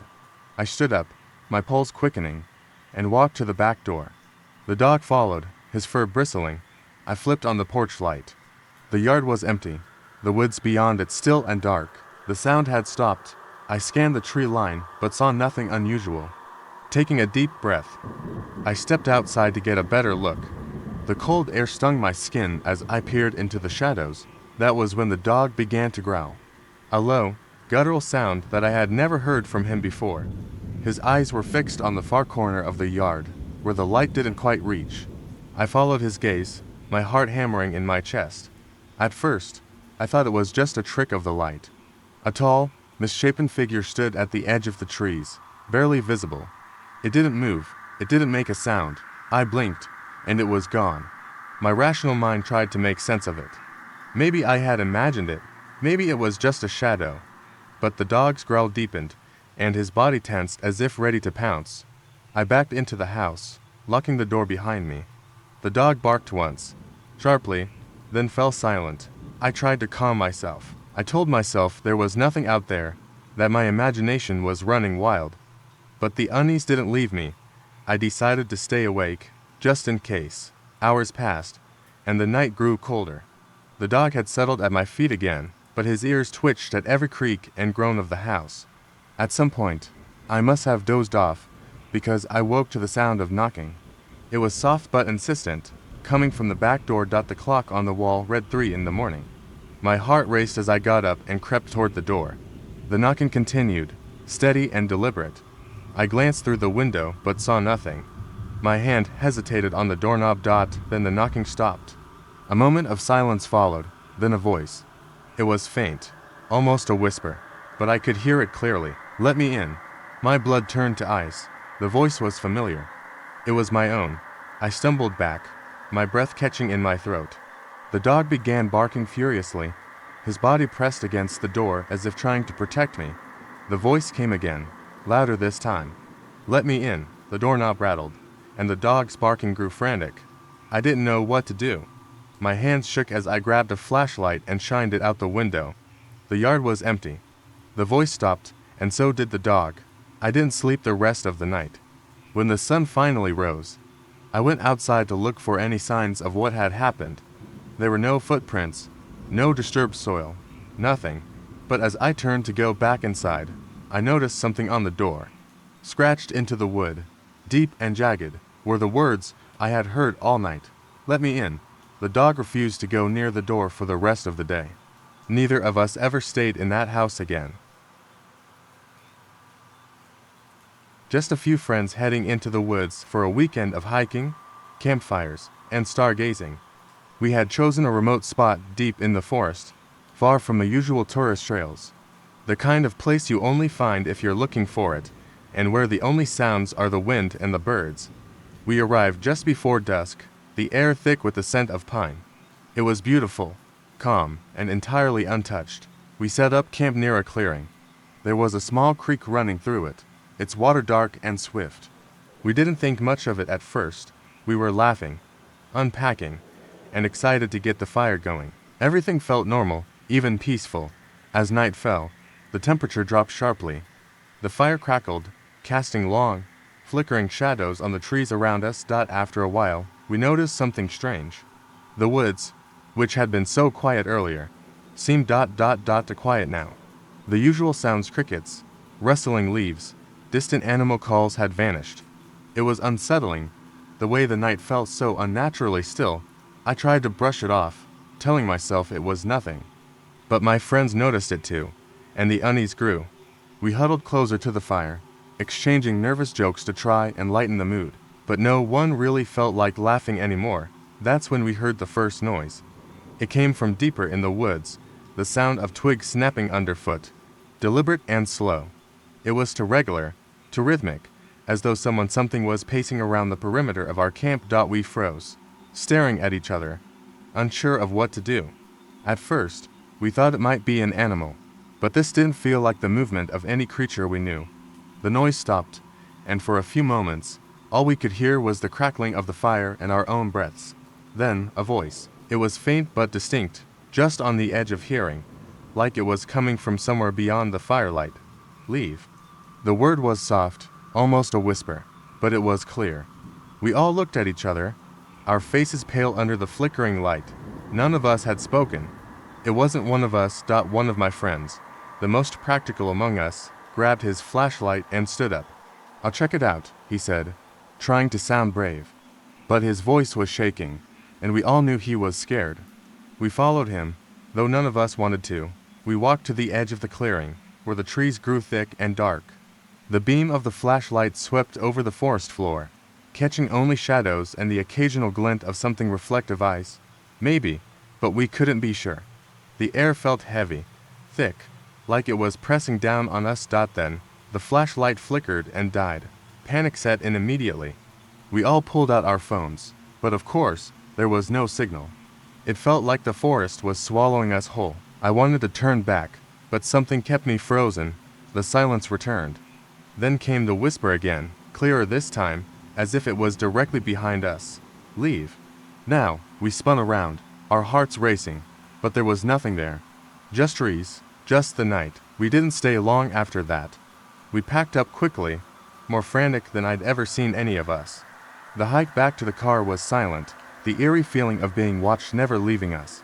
Every crack of a branch, every rustle in the underbrush made our hearts skip a beat. We didn't stop until we reached the car, where we drove straight back to civilization. We didn't talk about it much afterward. None of us really wanted to. We told ourselves it had just been our imaginations running wild, that it was all just nerves and the dark playing tricks on us. But I know what I heard. A week later, I received a message from one of my friends. It was a picture, a blurry image of a tree. But in the corner, barely visible, was a figure, tall, shadowy shape, standing in the same spot where we'd heard the whispering. That wasn't the worst part. The worst part was that the figure in the photo was facing the camera, and in the place where its face should have been, there was nothing, just empty space. It was supposed to be a fun camping trip with my friends. We drove to a secluded area, far from the noise of the city, hoping to escape the pressures of our everyday lives. There were 5 of us, my friends Jake, Sarah, Lily, and Mark. We pitched our tents under the trees, the sound of the crackling fire providing a comforting backdrop to our laughter. As night fell, the woods transformed, the shadows deepened, and the familiar sounds of the forest turned ominous. I suggested we tell ghost stories, thinking it would be a laugh. But as we shared tales of lost souls and wandering spirits, I could feel an unsettling chill creeping in. Jokingly, Jake dared us to go for a midnight hike to explore the woods. With flashlights in hand, we ventured into the darkness. The moonlight barely pierced the dense canopy, and every rustle in the underbrush made my heart race. As we walked deeper, I noticed that the atmosphere had shifted. The air felt thick, heavy, as if the forest itself was watching us. I dismissed the feeling as paranoia, but something about the stillness made me uneasy. That's when we heard a low, mournful howl echoing through the trees. We stopped in our tracks, exchanging nervous glances. Was it a wolf? The sound sent a shiver down my spine. We decided to press on, hoping to laugh it off once we were back at camp. But the deeper we went, the more unsettling it became. The howling returned, closer this time, accompanied by a faint rustling. Suddenly, Mark, who had been trailing behind, screamed. We turned to see him pointing toward a figure emerging from the shadows. It was a tall silhouette, swaying slightly, its outline obscured by the darkness. My heart pounded in my chest as I strained to make out any details. I felt paralyzed, fear gripping me like a vice. "Is that a person?" Sarah whispered, her voice barely above a breath. Before anyone could respond, the figure lurched forward. Panic erupted among us. We turned to run, but my foot snagged on a root, and I fell hard to the ground. My flashlight flickered and went out, plunging me into darkness. I scrambled to my feet, heart racing, and stumbled after my friends. We burst back into the clearing, breathless and shaken. I quickly checked to see if everyone was okay. Mark was pale, his eyes wide with fear. What was that thing? He gasped. I don't know, but we should pack up and leave, I said, trying to keep my voice steady. We hurriedly gathered our things, our earlier bravado completely forgotten. As we worked, the haunting howl rang out again, echoing in the distance. It felt like the forest itself was alive, mocking our fear. With our gear hastily stuffed into backpacks, we turned to leave when Jake suddenly froze, his eyes wide. The fire, he said, pointing. The flames had flared up unexpectedly, casting eerie shadows across the clearing. We had extinguished it before heading into the woods, but now it blazed brighter than ever, illuminating the trees around us. What the hell? Lily exclaimed. I felt a cold sweat break out as I realized something was off. The firelight revealed a pattern in the dirt around it, something we hadn't seen before. Scratches and markings that seemed deliberate, almost ritualistic. It looked like words, but twisted, as if they had been clawed into the ground. Get away from the fire, I yelled, panic rising again. We stumbled backward, eyes locked on the flames. The howls returned, but now they were accompanied by a rustling sound, like branches snapping. Shadows danced wildly around us, the flames illuminating the silhouettes of figures hiding just outside the light's reach. We were trapped. Then, just as we were about to bolt, the fire suddenly died down to embers, plunging us into darkness once more. The figures became clear now, dozens of them, watching silently from the tree line, their faces obscured by the night dot in a flash. I recalled a story I'd heard years ago, about a camping group that vanished without a trace, the only clue being markings found in the dirt. They had been lured into the woods by the firelight, just like we had been. In that moment, we understood. We weren't just in a haunted forest. We were part of a sinister game, and we had unknowingly walked into their territory. With adrenaline pumping, we bolted toward the path that led back to our car. As we ran, I could hear their footsteps behind us, almost mocking. I glanced back one last time and saw them emerging from the shadows, eyes glinting like hungry predators.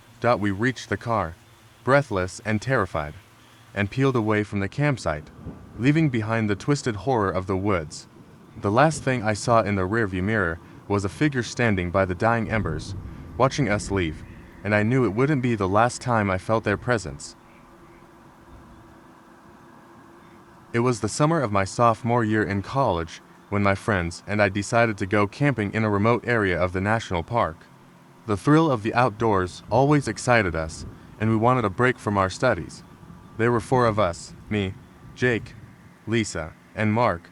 We drove up Friday afternoon, eager to pitch our tents by a tranquil lake surrounded by towering pine trees. After setting up camp, we spent the day hiking and swimming. As the sun began to set, we gathered around a crackling campfire, roasting hot dogs and telling stories.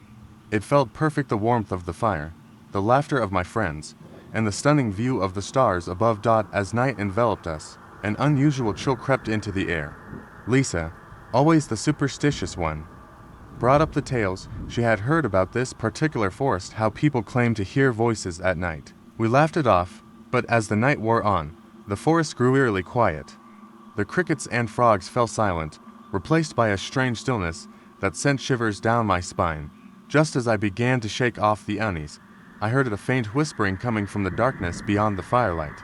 It sounded like children giggling, but mixed with something darker, something that sent chills through me. I glanced at Jake and Lisa. They had heard it too? Mark, however, was oblivious, engrossed in his phone. Did you hear that? I whispered, my voice barely breaking the silence. Jake nodded, his face pale. What the hell is that? We turned off our flashlights, letting our eyes adjust to the darkness. The whispers grew louder, echoing through the trees. They sounded close, but we couldn't see anything. Lisa suggested we move closer to the edge of the camp, where the forest began. Against my better judgment, we followed her, curiosity pushing us forward. As we ventured a few yards beyond the fire, the whispering suddenly stopped. An unsettling silence replaced it, making the hairs on my arms stand up. We stood there for a moment, peering into the darkness, when Mark finally noticed something strange. Hey, guys, look, he said, pointing into the shadows. In the distance, we saw a faint glow that pulsed like a heartbeat. It flickered and danced among the trees. My heart raced as I realized that whatever was out there was not just a figment of our imagination. Should we go back? Lisa asked, her voice trembling. "Yeah, let's head back," I replied, feeling a surge of adrenaline. We turned to walk back to the fire, but the moment we did, the whispers returned, now sounding closer and more urgent. It was as if the forest was trying to communicate with us, urging us to come closer. Suddenly, the glow vanished, plunging us back into darkness. Panic set in, and we quickened our pace, rushing back to the safety of our campfire. Once we reached it, we huddled together, the warmth of the fire feeling like our only defense against the unknown. The whispers faded, leaving only the sound of the crackling fire. We stayed up for a few more hours, keeping watch until the first light of dawn began to creep into the sky. When morning finally broke, the forest looked completely normal, the sun filtering through the trees, casting a warm glow over everything. Though nothing truly sinister had happened, we all felt a lingering dread about the whispers and the mysterious glow. We packed our things and left early, eager to return to the safety of our everyday lives. That trip stayed with us, a reminder of how the woods can feel alive, holding secrets we may never understand.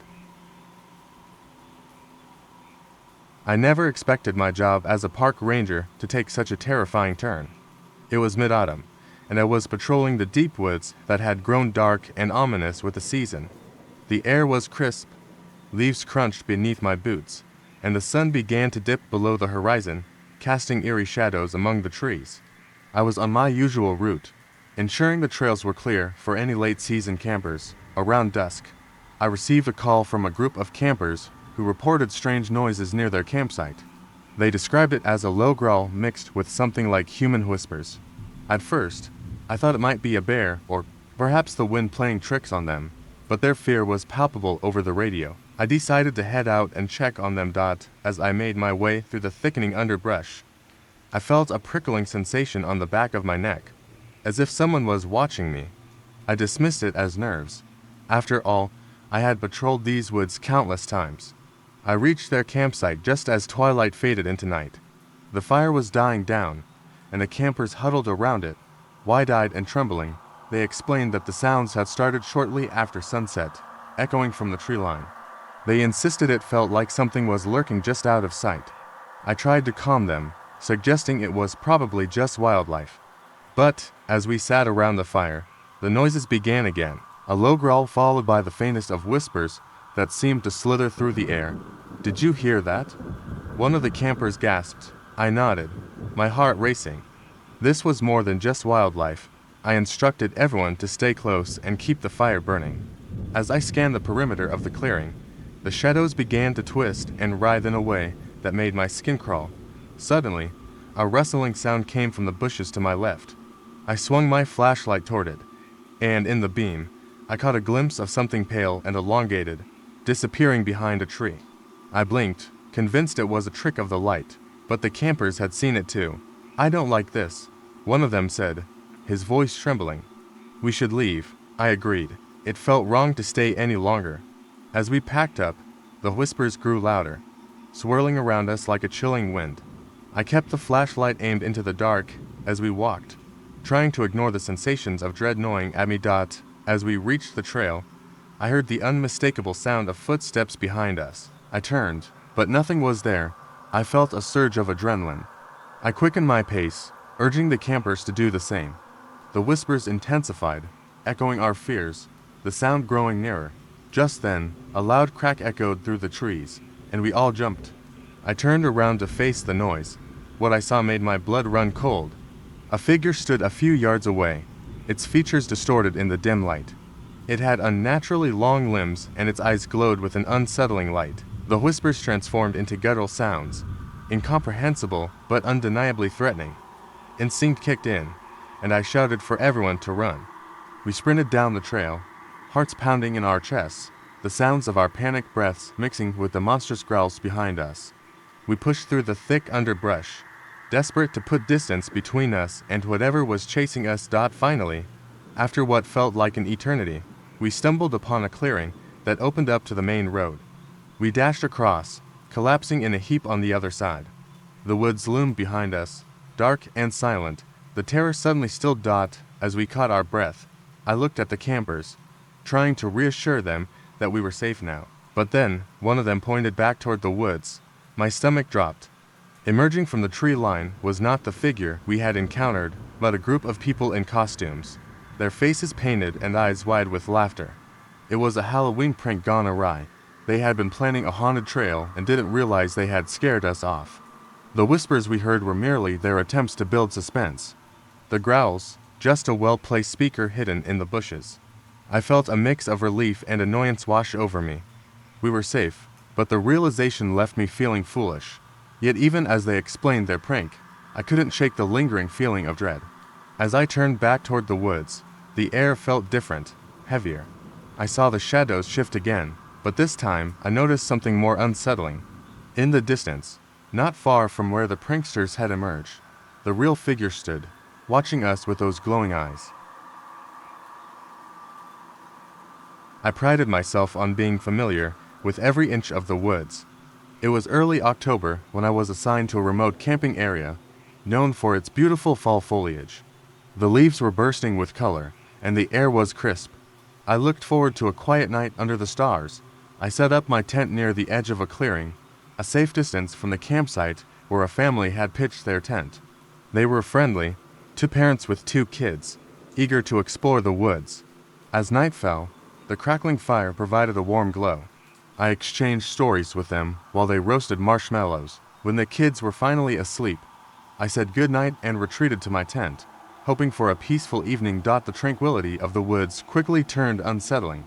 I heard strange noises drifting through the trees. A low rustling at first, then the sound of something heavy moving through the underbrush. I told myself it was just the wind or perhaps a deer, but the air felt charged with tension. I peered out of my tent, flashlight in hand, scanning the darkness.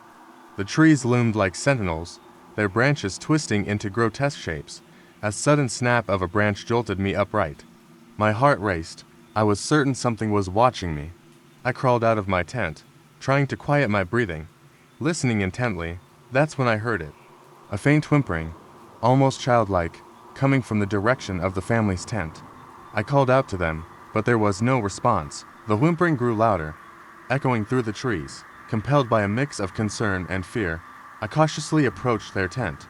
It was unzipped slightly, and I pushed it open, ready to check on the family. The inside was empty, the sleeping bag still warm. Confused, I turned back toward my tent, but as I did, the whimpering stopped. Silence enveloped the woods, thick and suffocating. My instincts screamed at me to leave, but curiosity held me in place. Suddenly, I heard a laugh, a high-pitched, gleeful sound that sent chills down my spine. It echoed through the trees, followed by more laughter. It was coming from the deeper woods. I knew the area well. There were no trails leading that way. Ignoring my better judgment, I followed the sound, pushing through the underbrush.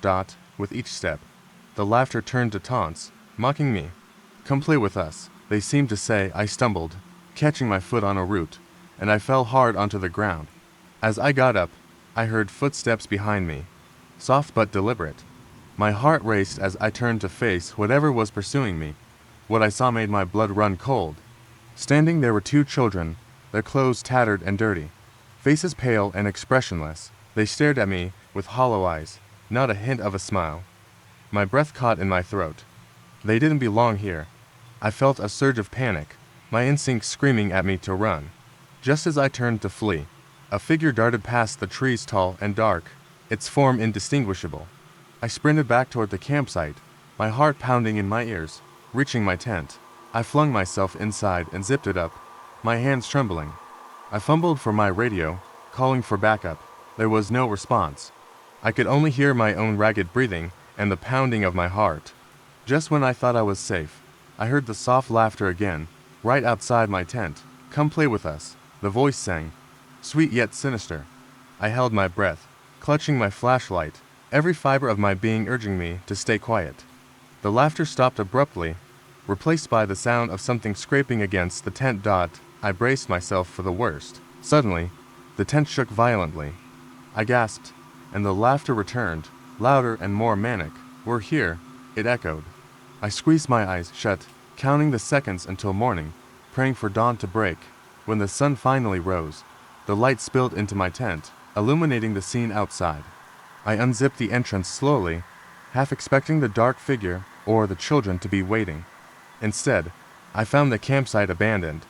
The family's tent lay empty, but what caught my eye was the ground, marked with deep, claw-like scratches leading into the woods. As I stepped outside, I noticed something on the ground. A child's teddy bear lay there, its button eye missing.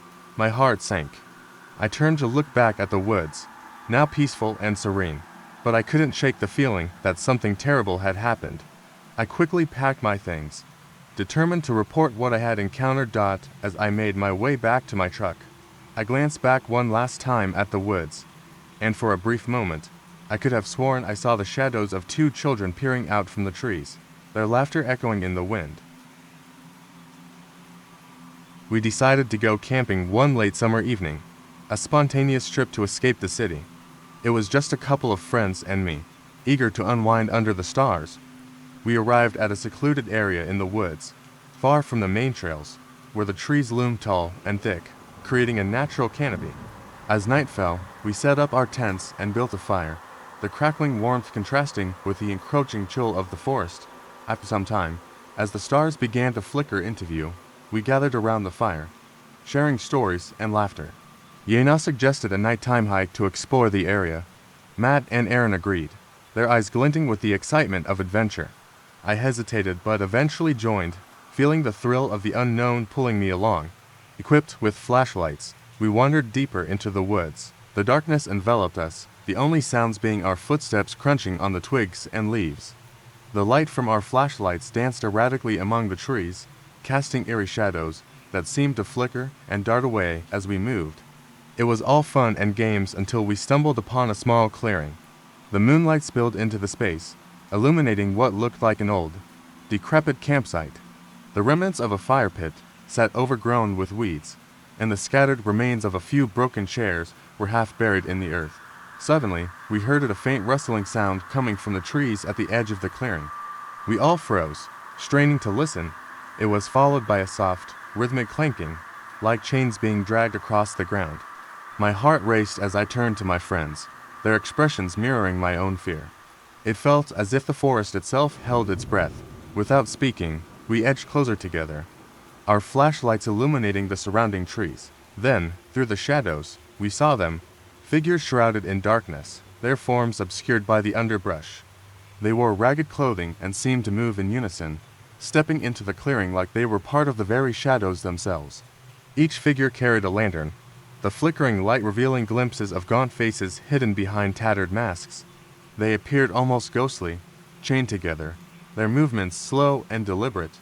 Panic surged within us, and we ducked behind a tree, the bark rough against my back as I pressed into the wood. I could hear the clanking of chains growing louder as the figures approached, their lanterns swinging gently as if they were searching for something or someone. They moved closer to our hiding spot, the light from their lanterns illuminating the ground around us. My breath quickened, and I felt a rush of adrenaline. Then, just as one of them stopped, the lantern light shining directly on our tree, I stifled a gasp. I had never felt so exposed, so vulnerable. Then, as quickly as they had come, the figures turned and continued deeper into the woods. The sound of chains faded into the distance. We waited in silence, hearts pounding, unsure of what to do next. After several minutes, we finally dared to move, creeping back to our campsite, but what we found left us frozen in horror. Our tents were upturned, the fire pit was filled with embers, and the ground was marked with deep scratches, as if something had clawed at the earth. But the most chilling sight was the message scrawled in the dirt near our fire pit: "We will find you."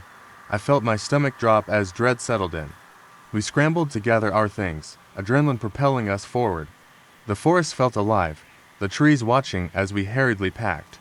The cool air turned frigid, and I could hear the rustling again, closer this time. In a frenzy, we piled into the car, the engine roaring to life as we drove away. We didn't stop until we were miles down the road, the forest fading into the distance. Later, we would tell ourselves it was just a trick of the mind, the wildness of the woods playing games with us. But sometimes, late at night, I still hear the faint clinking of chains echoing in my memory. What still chills me the most is the thought that those figures might still be out there, waiting for the next unsuspecting campers, the lanterns glowing in the dark, and I wonder if they'll ever find us again. The summer sun dipped low as we arrived at the campsite, a remote stretch of forest far from the buzz of civilization. I had always found solace in the woods, but something felt different this time. It was just me, Jenna, and Marcus' friends who were eager for a weekend of adventure, away from the constant hum of daily life. We set up our tents as the air cooled, and laughter filled the clearing as we roasted marshmallows by the fire. As darkness enveloped the forest, Jenna suggested we take a night hike.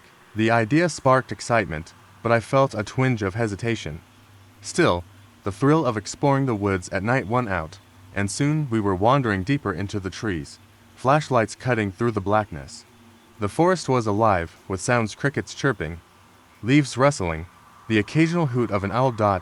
It wasn't long before we stumbled upon an old, abandoned cabin nestled among the trees. The wood was weathered and gray, and the windows were boarded up. Intrigued, we approached cautiously.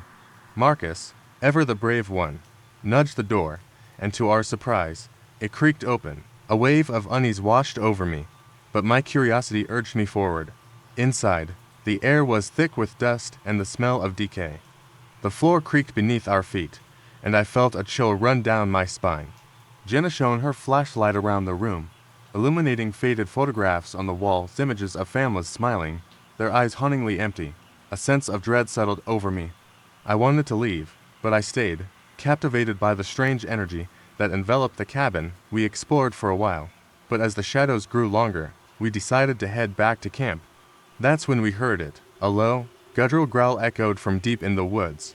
I froze, the sound crawling under my skin. It wasn't an animal, it was something else. Something menacing. We hurried back to the campsite, the fire crackling warmly as we huddled close. The growling had stopped, but the feeling of being watched lingered. I exchanged glances with Jenna and Marcus, silently acknowledging the unease that hung in the air. As the night wore on, I found it harder to shake the feeling of dread. I suggested we play a game to distract ourselves. We ended up telling ghost stories, our voices hushed as the tales grew darker. At one point, Marcus shared a legend he'd heard about a creature that roamed these woods, a spirit that took the form of a lost traveler, luring people into the forest never to return. Just as he finished, a loud crash echoed from the woods. My heart raced as we all jumped, flashlights flickering nervously in the direction of the sound. We strained to see, but the darkness swallowed everything. Then, suddenly, a figure emerged, illuminated briefly by our lights. It was a man, disheveled and wild-eyed, wearing tattered clothes. He stood at the edge of the clearing, staring at us with an unsettling intensity. His voice trembled as he spoke. "Help me, they're coming for me." We were frozen, the air thick with tension. I looked at Jenna and Marcus, both pale and wide-eyed. The man took a step closer, and in that moment, something shifted in the shadows behind him. More figures appeared, all with the same hollow eyes and tattered clothes. They emerged like wraiths from the darkness, their bodies flickering in and out of the light. Panic surged through me, and without thinking, we scrambled for the safety of the trees. Hearts pounding in our chests, we ducked behind a large oak, breathless and terrified, as the figures advanced, their murmurs echoing through the night.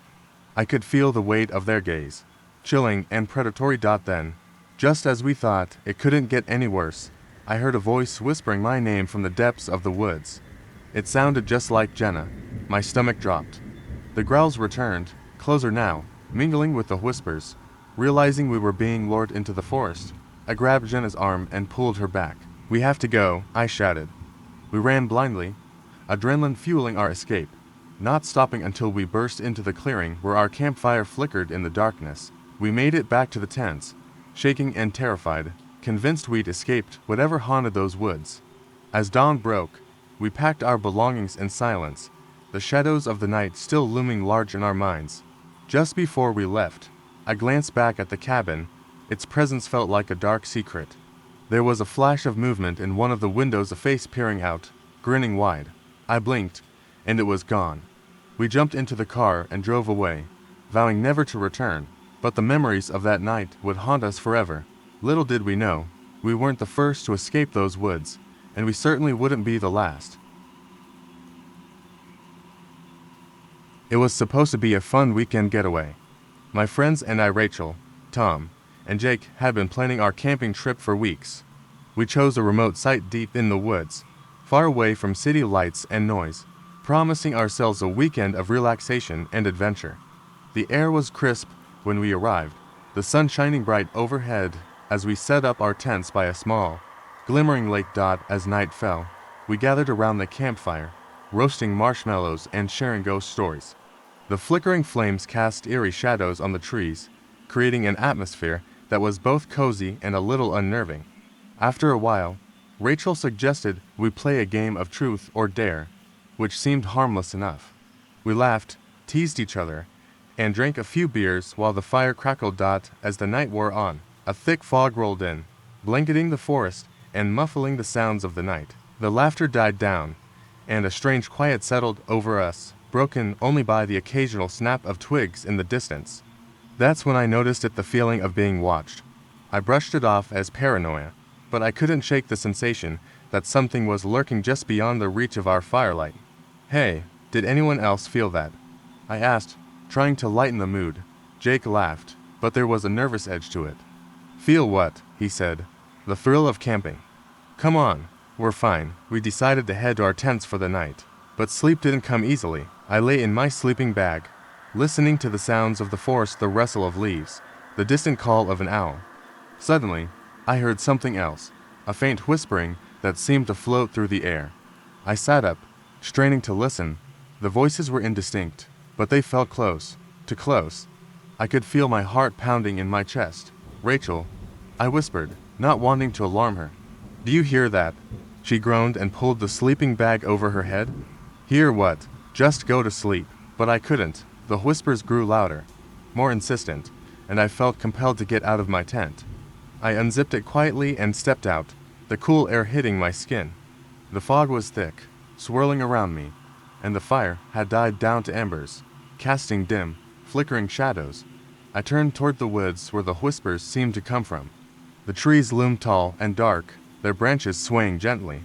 I felt drawn to them, as if the whispers were calling my name. Just as I took a step forward, I heard the unmistakable sound of footsteps behind me. My heart leapt into my throat, and I turned to find Jake standing there, looking equally bewildered. Did you hear it too? He asked, his eyes wide with fear. Yeah, I replied, glancing back toward the trees. It's coming from over there. We stood there for a moment, caught between curiosity and dread. When Tom and Rachel emerged from their tents, groggy and confused. What's going on? Tom asked, rubbing his eyes. We heard voices, I explained, and as I did, the whispers intensified, almost as if they were responding to us. The four of us stood together, the fear palpable in the air. Suddenly, as if on cue, the whispers faded, and a silence fell over the woods. We looked at each other, our breaths visible in the chilly night air. Let's get back to the fire, Rachel said, her voice shaky. We hurried back, relieved to be in the warmth of the remaining embers. As we sat together, the tension slowly eased, though we couldn't shake the feeling that something had watched us that night. Eventually, exhaustion overtook us, and we all crawled back into our tents, vowing to leave early in the morning. When dawn broke, we packed up quickly, eager to escape the strange occurrences of the night before. We drove home with a sense of relief, but deep down, I knew the forest held secrets I would never understand. To this day, I wonder what those whispers meant and if they were meant for us at all. I never believed in ghosts or the supernatural. I always thought those stories were just exaggerated tales meant to scare kids. But that night changed everything. It started with a simple favor. A friend had asked me to house sit for the weekend while they were out of town. The house was old, a sprawling Victorian home with creaking wood floors and a reputation for being haunted. I laughed it off at the time. It was just a house. The first night passed uneventfully. I watered the plants, fed their cat, and binge-watched a few shows. The house had an eerie charm, with its antique furniture and dim lighting, but it was nothing I couldn't handle. On the second night, things started to feel off. The cat, normally calm and aloof, began acting strangely. She refused to stay in one room for long and hissed at empty corners. I dismissed it as animal behavior, though I couldn't shake the feeling of unease creeping over me. Later that evening, while I was reading in the living room, I heard what sounded like footsteps upstairs. It wasn't subtle or distant. It was deliberate and heavy, as if someone was pacing back and forth. My chest tightened. The house was supposed to be empty. I stood frozen for a moment, listening as the sound stopped.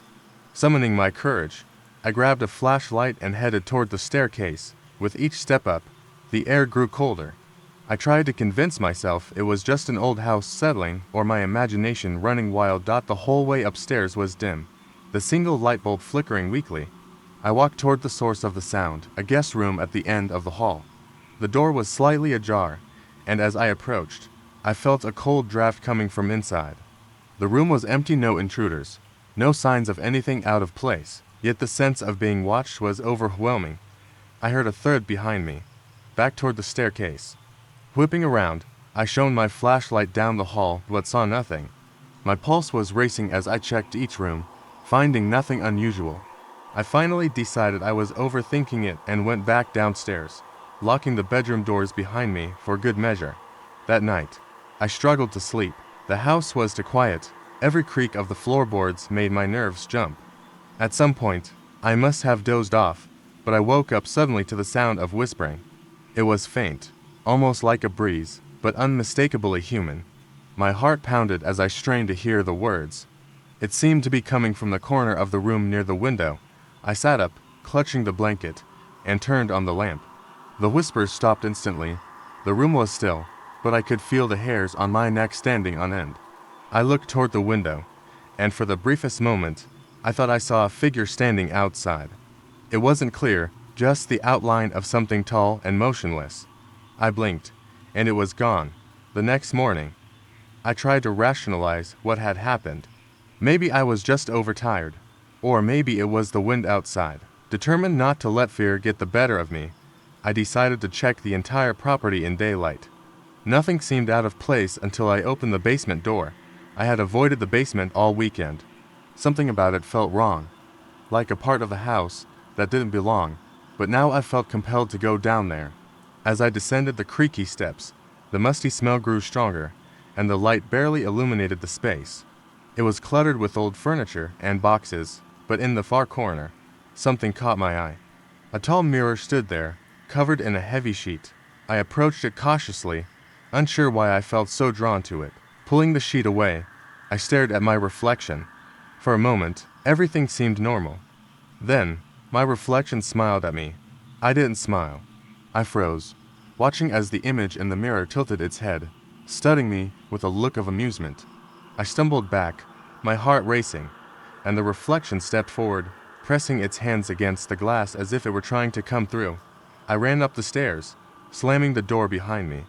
I didn't stop running until I was outside, breathing in the fresh air as if I had been drowning. My friend returned the next day, and I told them I couldn't stay there again. I didn't mention the mirror. Weeks later, they called to tell me the strangest thing. The mirror in the basement had shattered on its own. But what really made my skin crawl was the discovery underneath the shards. Scratched into the wooden frame was my name, carved over and over again. We'd set up camp by a quiet lake, surrounded by trees that stretched up like towering giants. We were far enough from any civilization that it felt like we were in our own little world. We had the usual setup, a campfire crackling in the center, tents scattered around, and the smell of roasting marshmallows filling the air. The night had fallen swiftly, and we were all sitting around the fire, laughing and talking. The moon hung high, casting long shadows over the forest. It was peaceful, almost too peaceful. Then, without warning, the silence broke. It wasn't the usual rustling of wind or the chirping of crickets. This was something else. A strange noise echoed from deeper in the forest. At first, we all looked at each other, trying to place it. It sounded like someone was dragging something heavy across the ground. It came in short bursts, then stopped, only to start again, this time closer. I stood up, feeling the hairs on the back of my neck stand on end. My friends noticed it too. One of them, Jake, grabbed a flashlight and pointed it into the trees, but we saw nothing. The dragging sound continued, but now it was getting more erratic, more frantic. It sounded like whatever was out there was in a hurry. Maybe it's an animal, one of my friends suggested, but I could tell from the way he said it that he didn't believe it. No animal moves like that. The air seemed to grow colder. The fire crackled and popped, but it didn't provide much warmth against the chill that had set in. We all huddled closer, unsure of what to do. Then the sound stopped, as abruptly as it had started. There was only silence now, but it felt thick, heavy, like something was waiting just outside the edge of the firelight. We tried to brush it off and return to our seats, though none of us could truly relax. Then, another noise cut through the quiet, closer this time. The same dragging sound, followed by what could only be described as a low, guttural moan. It sent a shiver down my spine. Jake, clearly on edge, stood up again, shining the flashlight towards the woods. We all held our breath. The beam of light moved across the dark trees, illuminating nothing. But just as Jake was about to lower the light, something caught his eye. At the edge of the trees, there was a figure standing. A tall, thin silhouette, almost blending with the shadows, except for the faint, eerie gleam of eyes that shone back at us. "Who's there?" Jake called out, his voice shaking. No answer. The figure didn't move, but I swear I could feel its presence pressing in on us, like it was waiting for something. The air felt thick, like it was charged with static. We all stood, frozen in place, not daring to make a move. And then, just as quickly as it had appeared, the figure disappeared back into the woods. No movement, no sound, just gone. We stood in silence, processing what we'd just seen. My mind raced with thoughts of what could be out there. We were deep in the woods, miles from any help. What if we were being watched? What if something, or someone was waiting for the right moment to strike? But after a long pause, Jake finally spoke. "I think we should head back to the car." Now, it wasn't a suggestion. It was an order, and we all agreed without a word. But when we started to pack up our things, that's when the real horror began. We hadn't noticed it before, but there were footprints around our camp. Not animal tracks, but human ones. They were fresh, the kind that would only appear in the soft dirt after a rain. And they circled our camp, getting closer with each round. That's when we all heard it. The sound of something heavy dragging along the ground, this time directly behind us. My heart raced. We turned around, and for the briefest moment, we saw it. A pale, gaunt face peering out from behind a tree, its eyes locked on us. But when we blinked, it was gone. We didn't hesitate anymore. We grabbed our gear and ran, adrenaline coursing through our veins. The dragging sound followed us, growing louder, like whatever was chasing us was just a step behind. We didn't stop until we reached the car, but as I sat there, trying to calm my breath, something gnawed at me. We had been so focused on what was chasing us, so terrified of what we had seen in the woods, we didn't realize that the thing we had been running from was already inside the car. I turned to look in the back seat, where I had left my bag earlier. But it wasn't just my bag that was there. There, in the reflection of the window, was the same pale face we'd seen in the woods, its eyes wide and staring directly at me. I'll never forget the smile that spread across its face, just as the car door clicked shut behind me. It was late in the evening when I got a call over the radio about an abandoned camp. The site was deep in the backwoods, a place we don't usually check unless there's a report of trouble. I wasn't due for another round of patrol, but the dispatcher insisted. So I grabbed my flashlight and drove out to investigate. The sky was overcast, and the air had a strange stillness to it as I hiked toward the site. The path grew narrower and less familiar, a sign that I was venturing farther than usual. The forest here felt older, the trees thicker, and the usual sounds of rustling leaves and birdsong seemed muted, as though the woods themselves were holding their breath. When I reached the camp, everything seemed off. The fire pit was cold, the tent was half collapsed, and gear was strewn around like someone had hurriedly packed up.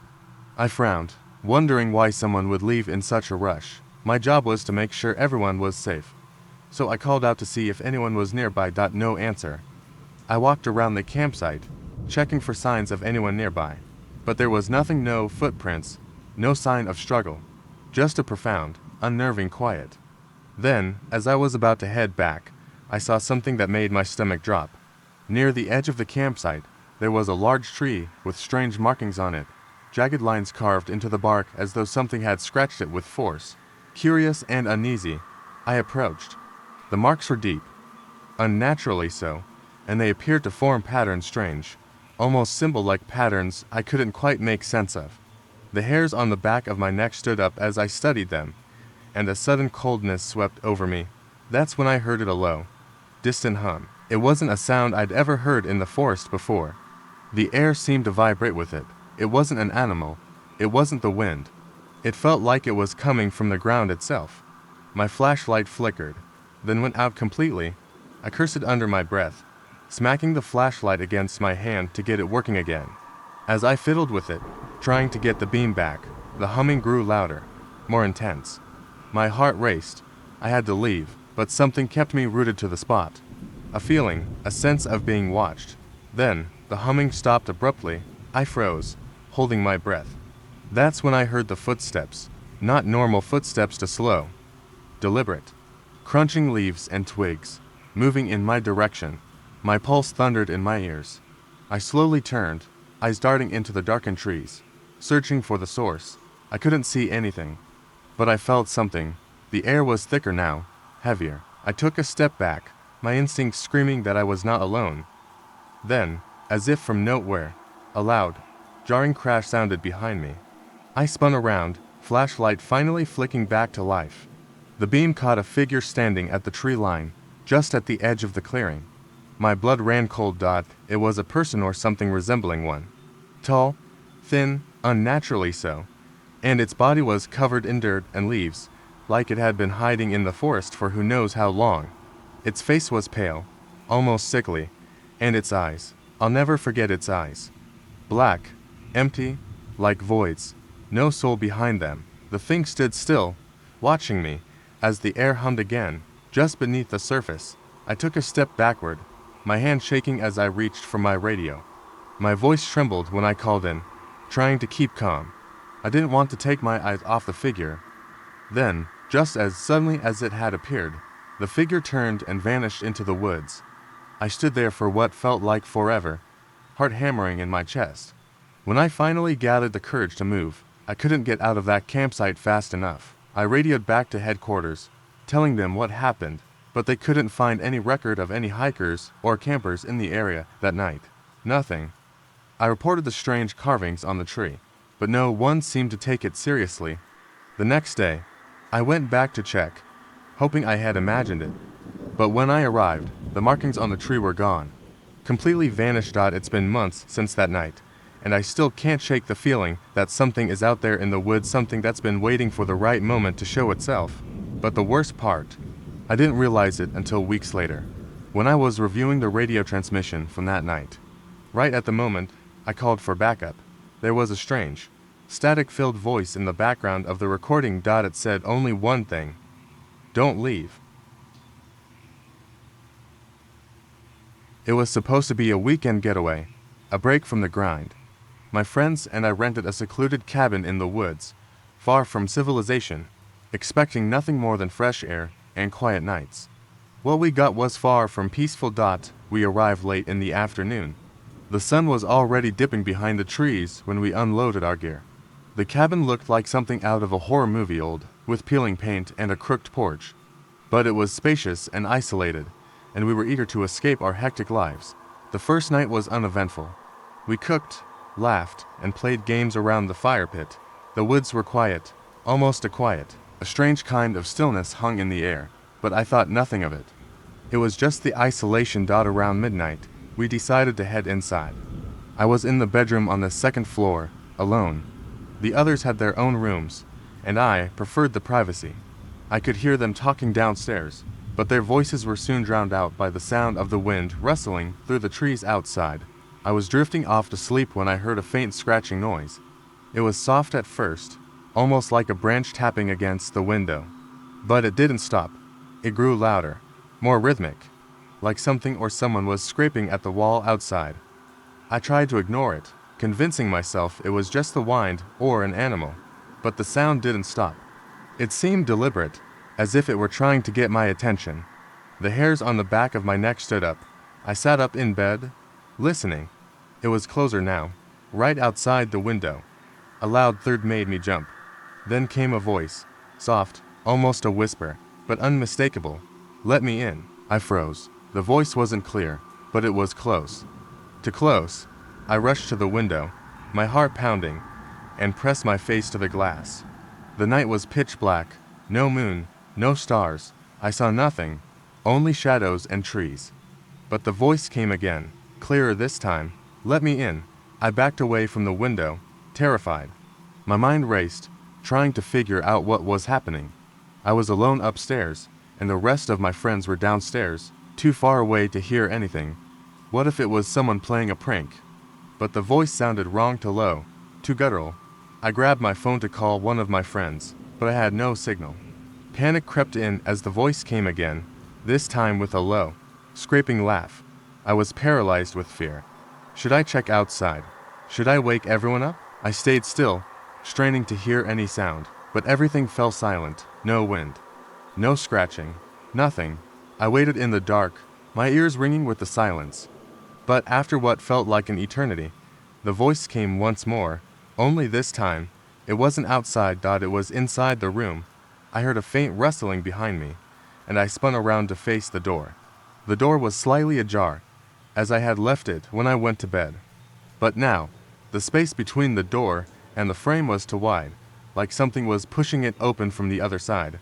I felt my breath catch in my throat as I heard the scraping again, this time from the far corner of the room, near the closet. My legs moved before I could even think, and I bolted from the room, down the stairs, and into the living room where the others were still gathered, oblivious to what had happened. I rushed in, shutting the door behind me.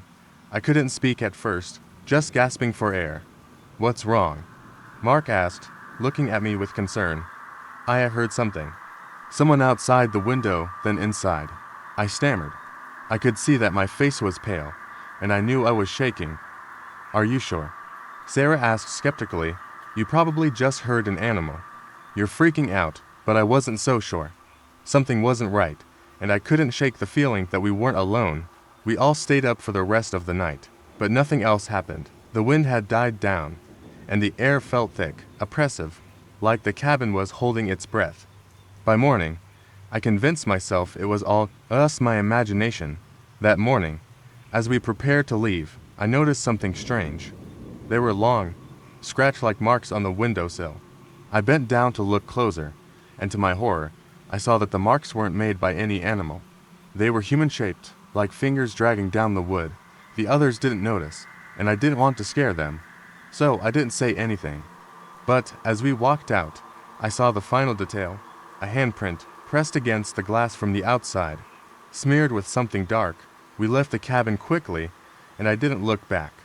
But to this day, I can't forget that voice, those eyes I never saw, and the feeling that something followed us out of that place. And sometimes, when the wind picks up, I swear I hear a faint whisper, calling me from the dark. I never believed in anything supernatural until that weekend. My friends and I were looking for an escape from our busy lives. So, we rented a cabin far off the beaten path, deep in the woods. It was an old, withered place, but it seemed cozy enough. I didn't think much of it at first, but looking back, everything about that trip should have sent red flags. The first night was calm. We built a fire, drank, and laughed about old memories. We went to bed around midnight, and that's when the strange sounds began. At first, it was subtle, like a faint scratching on the windows. I assumed it was just branches blowing in the wind, but then it started getting louder.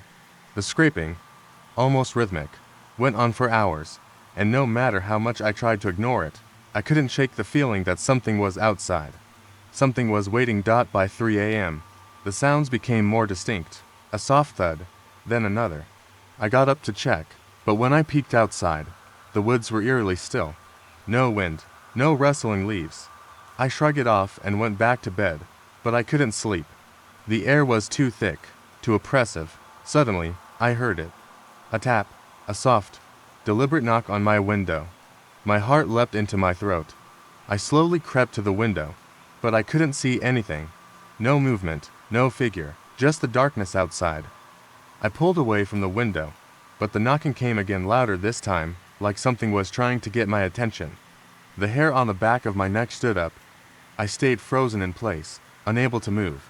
Then came a voice, soft but clear, from just beyond the glass. "Let me in." I froze.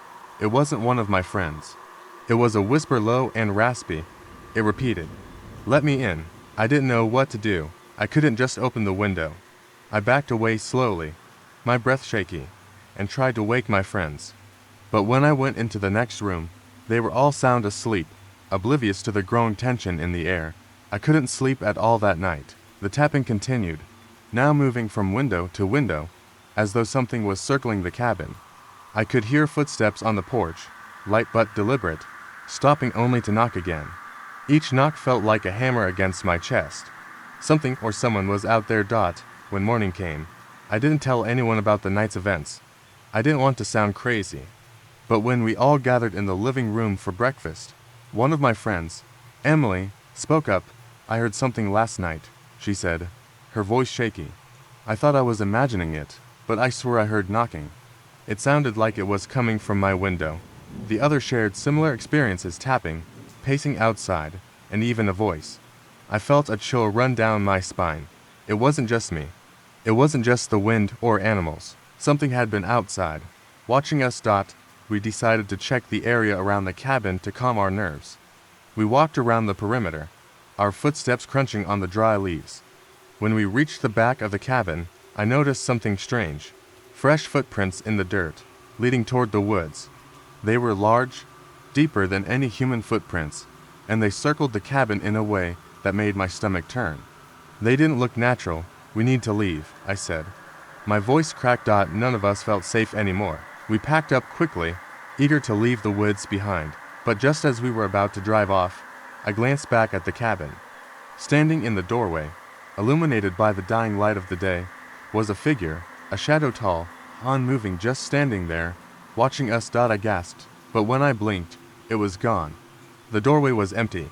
My friends didn't see it, but I knew what I had seen. We drove off in silence, not looking back. But the unease stayed with me. It wasn't until later, back at home, that I did some research. I found a local article from decades ago about a woman who had lived alone in a cabin in the woods. She had vanished without a trace. The article mentioned the same strange sound, scratching, tapping, and a whispering voice reported by several people who had stayed in the area. And at the end of the article, in small print, was a chilling note. "If you hear the tapping at your door, don't answer. She's still out there, waiting." I haven't returned to those woods since. But sometimes, when the wind is just right, I swear I hear a tap on my window, a voice calling me to let it in, and I don't know if I ever will. Cabin in the woods, just me and a few friends.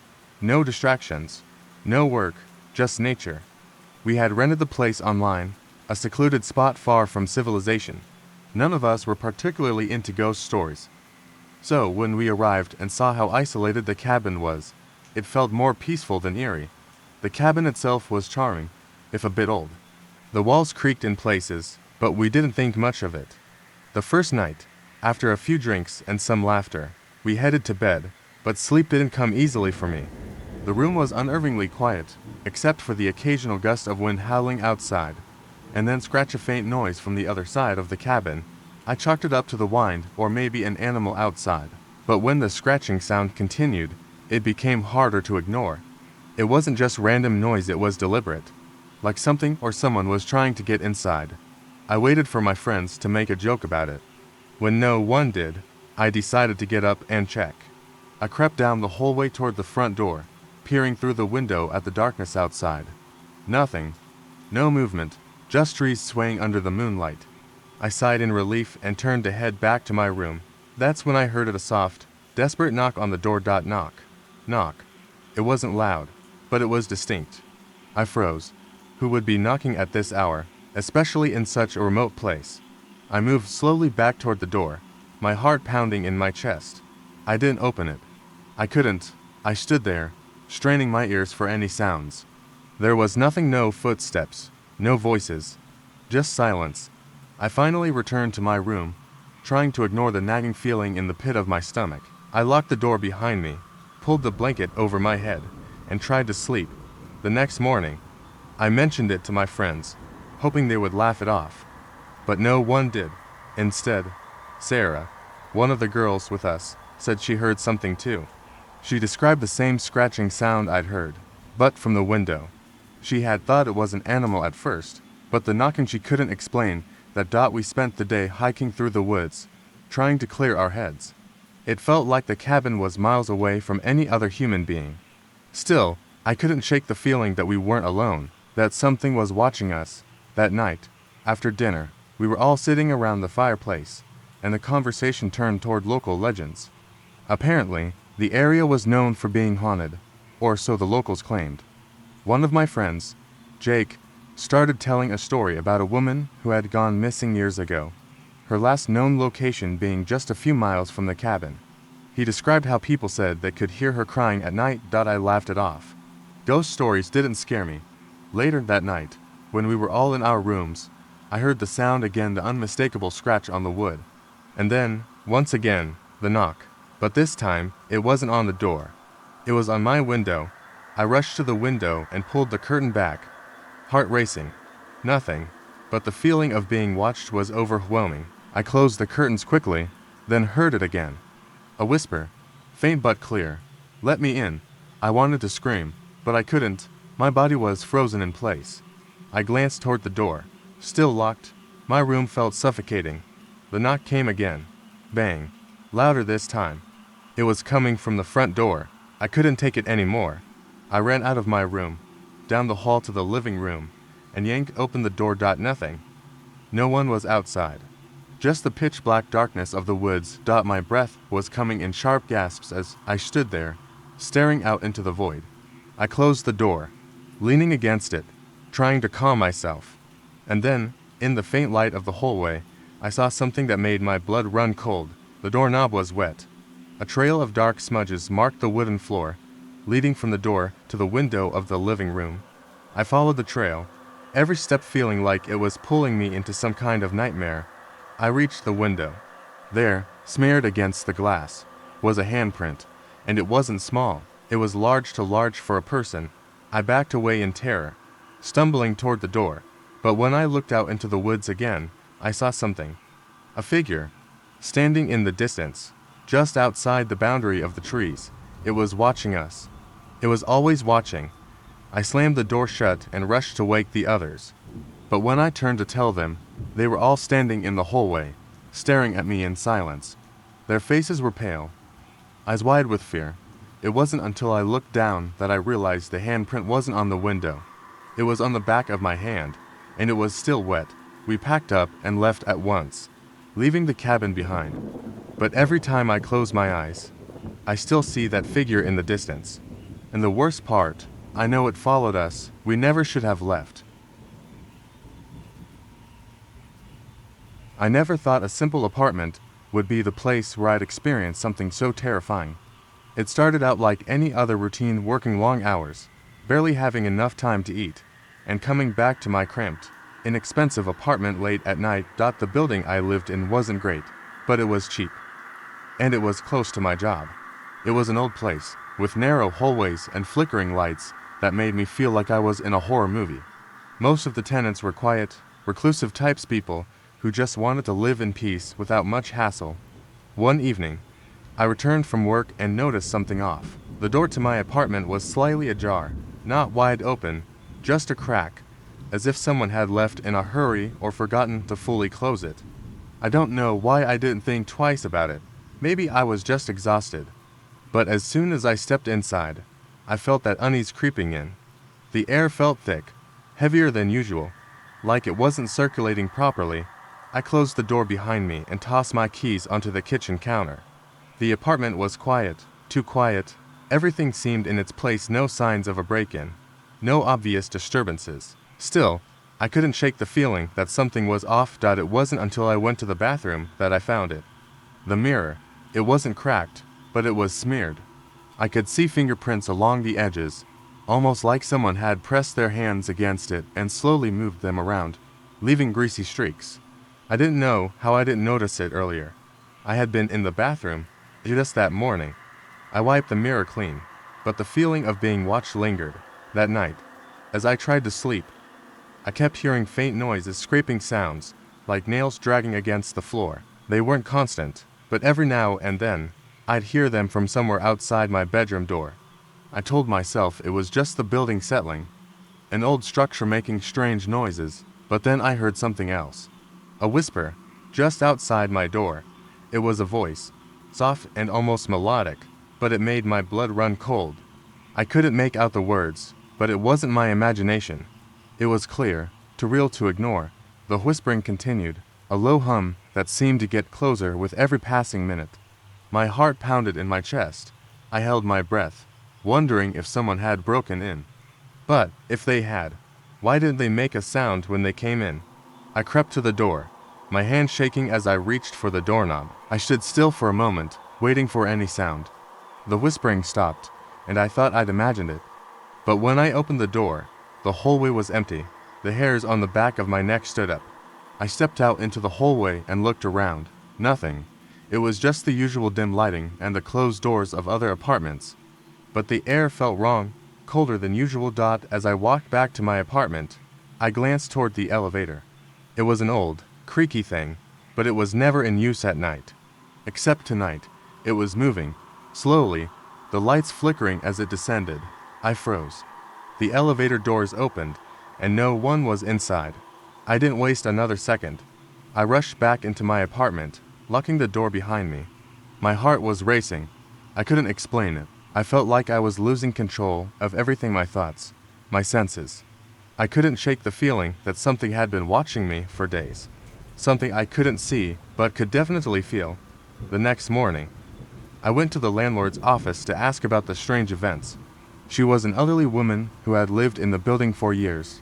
She looked at me with a concerned expression when I mentioned hearing noises and seeing the elevator move on its own. "Oh, that happens sometimes," she said, her voice low and almost too calm. "The building has a history." I was about to ask her what she meant when she continued, "People hear things in this place, footsteps, whispers, and sometimes the elevator moves by itself. It's just the old pipes. You know, the building settles." She smiled politely, but there was something off about her tone. "Don't worry, though, it's harmless." I didn't feel reassured. That night, the same strange things happened again. The whispering, the scratching, the elevator. But this time, something changed. The whispering wasn't just a voice, it was my voice. It was me, but not me. A distorted, mocking version of my own voice, saying things I hadn't even thought. Things like, "You're still here, and it's only just begun." Panicked, I rushed to the bathroom to see if I was imagining things. But then I saw the reflection in the mirror. It wasn't my reflection. There was a woman standing in my place, her face twisted in an expression I couldn't quite recognize. Her eyes were hollow, dark, and she was smiling. I stumbled back, almost falling over, and as I turned to run, I heard her voice, clear as day, from behind me. "You're not leaving." I'm not the type to believe in ghosts or any of that supernatural nonsense. I've always been a skeptic, especially when it comes to stories about creepy houses or strange occurrences. But that changed one weekend. My friends and I rented a house out in the woods for a getaway. The place was old, but charming, nestled in a clearing with towering trees surrounding it. We arrived late in the afternoon, the air crisp and cool, a perfect setting for a few days of escape. The house had this old-world charm: worn wooden floors, an overgrown garden, and creaking stairs that added to its character. That night, after dinner and drinks, we were all lounging around the living room. The fire crackled in the fireplace, casting flickering shadows across the room. It wasn't long before we started telling ghost stories, the usual stuff, spooky tales that only serve to make you laugh at how ridiculous they are. At least, that's what I thought. But then, Sarah, one of my friends, told us about the house's previous owner, an old woman who had lived there alone for years before passing away. People in the area said she had been eccentric, and some claimed to have seen strange lights in the windows at night. I didn't think much of it, just more campfire fodder. But something about the way Sarah described it gave me an odd feeling, like she wasn't telling the whole story. We all went to bed, but I couldn't shake the unease that crept in as I lay in my room, the wind howling outside. I tried to convince myself it was nothing, but as I drifted off to sleep, I heard it, a soft tapping. At first, I thought it was just the wind branches tapping against the window, but then it came again, gentle, deliberate, like someone knocking on the door. I bolted upright in bed, my heart racing.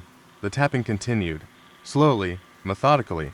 I was frozen, too terrified to move. Was it one of my friends playing a prank? I tried to call out, but my voice caught in my throat. The sound was too close now, as if whoever or whatever was at the door was standing right outside. Then, a whisper, not a voice from inside the house, but from just beyond the door. It wasn't words, just a low, guttural sound, like someone breathing heavily. I must have stayed there, motionless, for what felt like hours, but eventually, the sound stopped. I was too scared to go back to sleep. So, us lay there in the dark, staring at the door. Eventually, the morning light filtered through the windows, and the house felt quieter, more ordinary. The next morning, I didn't mention what had happened.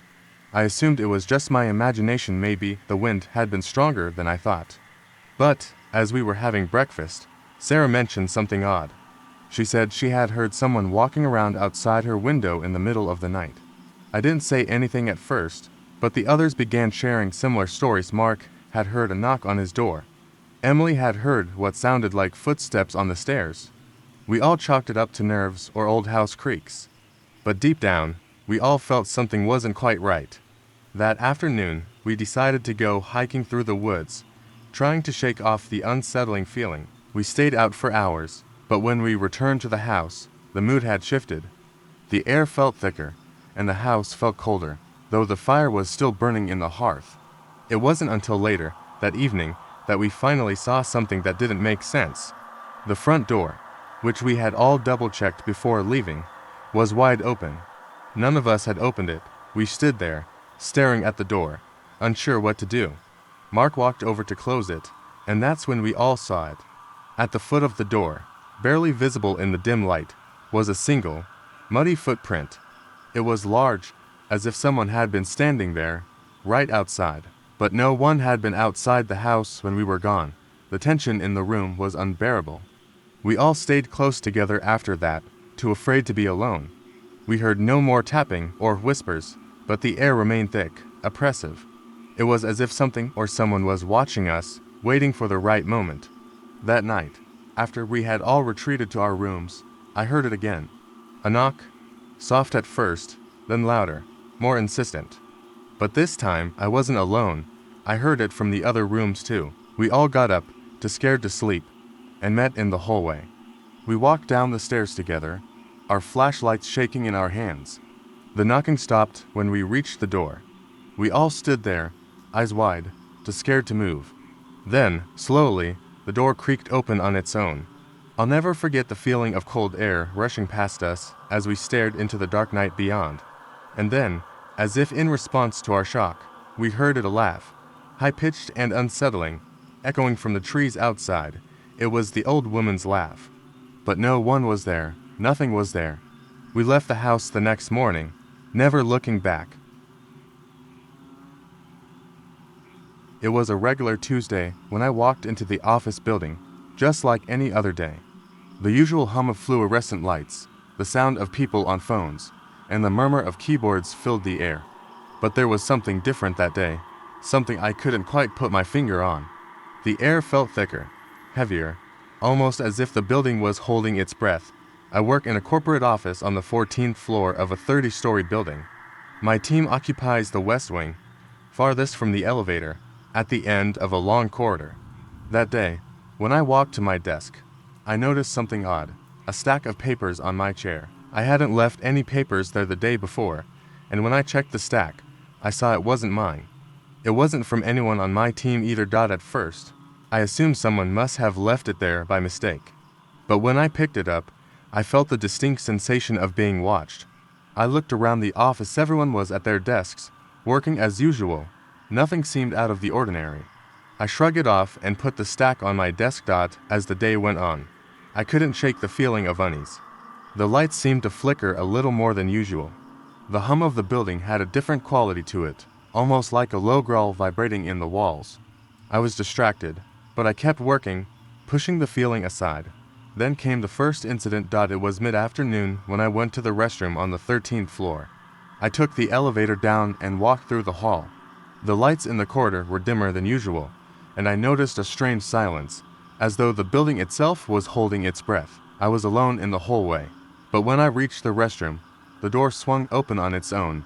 I assumed it was the wind or an automatic sensor, but when I stepped inside, I was hit with a nauseating smell. It wasn't the usual sterile scent of an office restroom. This one was sharp, like rotting metal, and it made my stomach churn. I was alone in there. No one else was in sight, but I had the distinct impression that someone was standing behind me. I turned quickly, but the bathroom was empty. Nothing but flickering lights above me and the smell that wouldn't go away. I tried to ignore it and finish what I came for, but I felt as though I was being followed out, the sensation of unseen eyes on my back.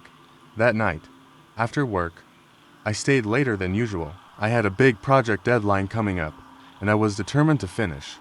The building had emptied out by then. Only a few of us remained.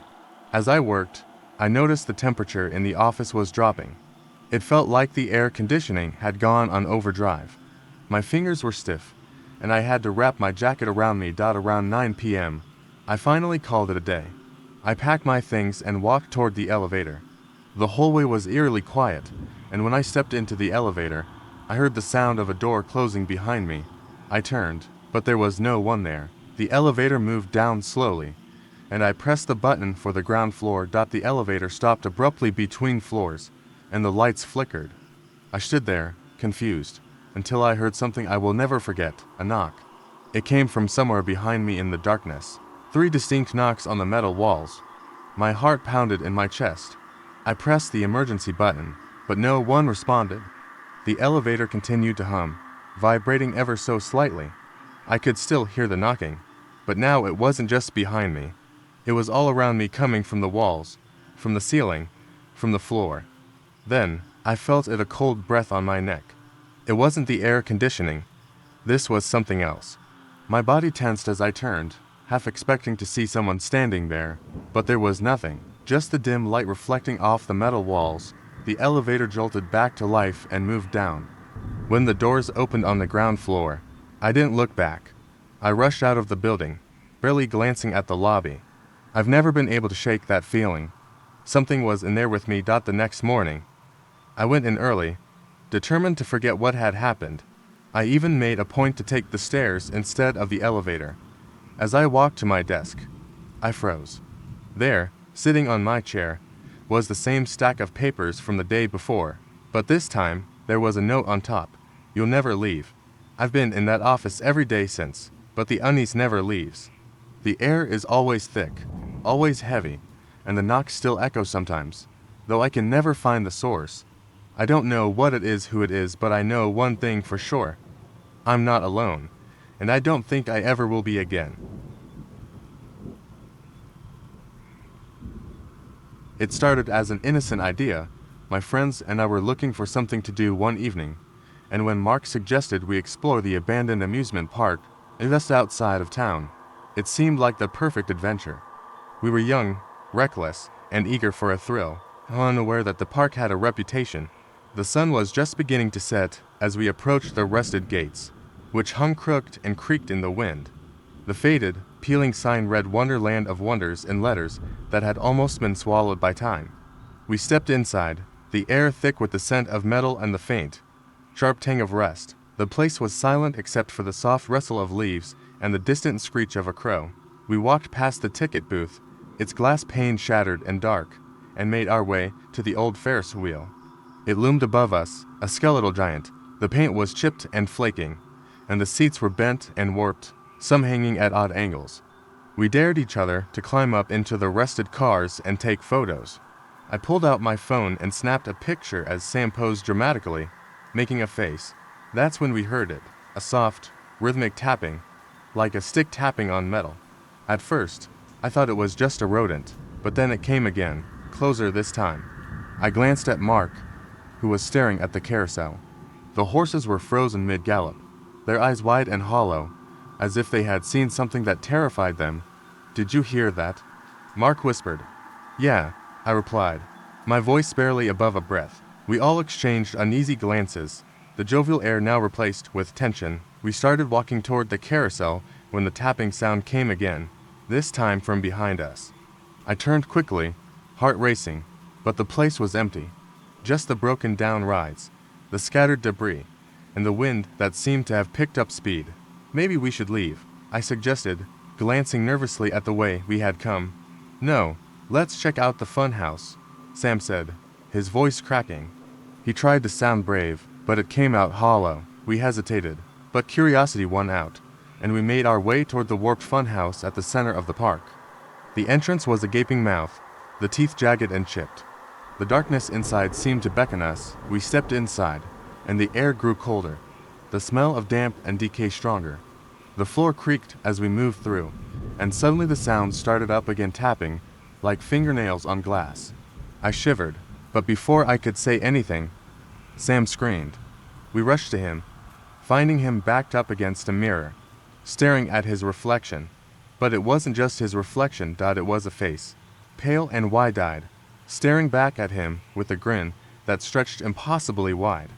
It moved, just slightly, tilting its head like it was studying him. He stumbled away, pushing past us, and we bolted out of the funhouse, gasping for breath. Outside, the wind had stopped, and the silence was deafening. We didn't speak, just ran back to the entrance, but as I glanced behind me, I saw hundreds of reflections in the shattered mirrors of the funhouse, all faces that were watching us, grinning, unmoving. We didn't stop running until we reached the safety of the main road, gasping and shaking, looking back to see the amusement park shrouded in darkness. The only light was the faint glow of the moon, casting long, eerie shadows across the broken rides. To this day, we never speak of what happened there. But sometimes, late at night, I hear a soft tapping sound, like nails on glass, and I know that somewhere, in the dark, a reflection is waiting for me to look. The old amusement park had been closed for years, a skeletal reminder of better times. I never thought I'd visit it, but when my friends suggested sneaking in for a midnight adventure, I couldn't say no. We slipped through a hole in the rusted chain-link fence, the moon casting eerie shadows over the empty rides. The air smelled of damp earth and metal, like a place that had been forgotten by time. The Ferris wheel loomed overhead, its seats swaying slightly in the breeze. I could almost hear children's laughter carried away on the wind. My friend Jesse, ever the brave one, dared me to climb into one of the seats. I laughed, but I did it. The iron was cold under my fingertips, the paint flaking away as I climbed. As I settled into the seat, I noticed the silence. It wasn't the kind of silence you'd find in a forest or an abandoned house. This was heavier, like the park itself was holding its breath. Then I heard a faint, mechanical whirring. The Ferris wheel shuddered as if an unseen force was trying to turn it. I looked around. Everyone was still on the ground, staring up at me. "Hey, stop messing around," Jesse shouted, his voice echoing. I raised my hand, a grin playing at the edges of my lips, but before I could answer, the seat jerked forward. My heart stopped as the wheel began moving, creaking and groaning. I reached for the safety bar, but it snapped shut on its own, trapping me in place. Panic clawed at me. The night seemed darker as I was lifted higher and higher. Below, my friends screamed, but their voices grew distant, swallowed by the relentless noise of the wheel turning. My pulse pounded as the wind picked up, ruffling my hair and tugging at my jacket. I could see the top of the roller coaster track, its rusted loops like skeletons frozen in time. And then I saw a shadow darting between the rides, moving too fast for the eye to follow. It was human in shape, but stretched and warped, limbs bending at unnatural angles. "Help?" I shouted, but my voice was lost in the wind. The Ferris wheel reached the peak, and I realized it had stopped moving. I couldn't move, couldn't breathe as I stared out at the park below me. The shadow paused, just under the carousel, its head tilted, eyes black and hollow, as if looking directly at me. The air crackled, sharp with electric tension. Suddenly, the carousel sprang to life. The horses spun wildly, their painted eyes glinting in the moonlight, and a low, grinding music began to play. The shadow moved again, closer this time, the edges of its form blurring as it approached the wheel. I was trapped, helpless, as the wind surged and the ride started moving faster. I clung to the seat, eyes wide with terror as the shadow reached the base of the Ferris wheel, feet skimming the ground. Then it jumped. Time slowed as it soared up, arms outstretched, its form twisting midair. I saw its face like a broken mask with an impossible grin, eyes wide and gleaming with malice. The wheel snapped to a halt, throwing me forward. Everything blurred as I fell, and then there was only darkness. When I woke up, I was on the ground. The park was silent again, too silent. My friends were staring at me, their eyes wide and afraid. "Are you okay?" Jesse whispered. He helped me up, but something was wrong. My chest felt cold, hollow, like the air inside was slipping through me. "I think so," I said, but I couldn't stop shivering. And then I looked down. My shadow wasn't mine. It stood behind me, twisted and smiling, and I knew the amusement park wasn't empty. It was supposed to be a fun weekend, a simple camping trip with a few friends in a remote spot we'd hiked to many times before. The kind of place where the trees are thick and the nights are dark, but that's what made it peaceful. We arrived late in the afternoon, set up camp near the edge of a small, fast-moving creek, and sat around the fire, talking, laughing, and enjoying the fading sunlight. As the fire crackled, the shadows grew long and the cold night air settled in. I was exhausted, so I retreated to my tent first. The others stayed by the fire, their voices fading as I closed the zipper behind me.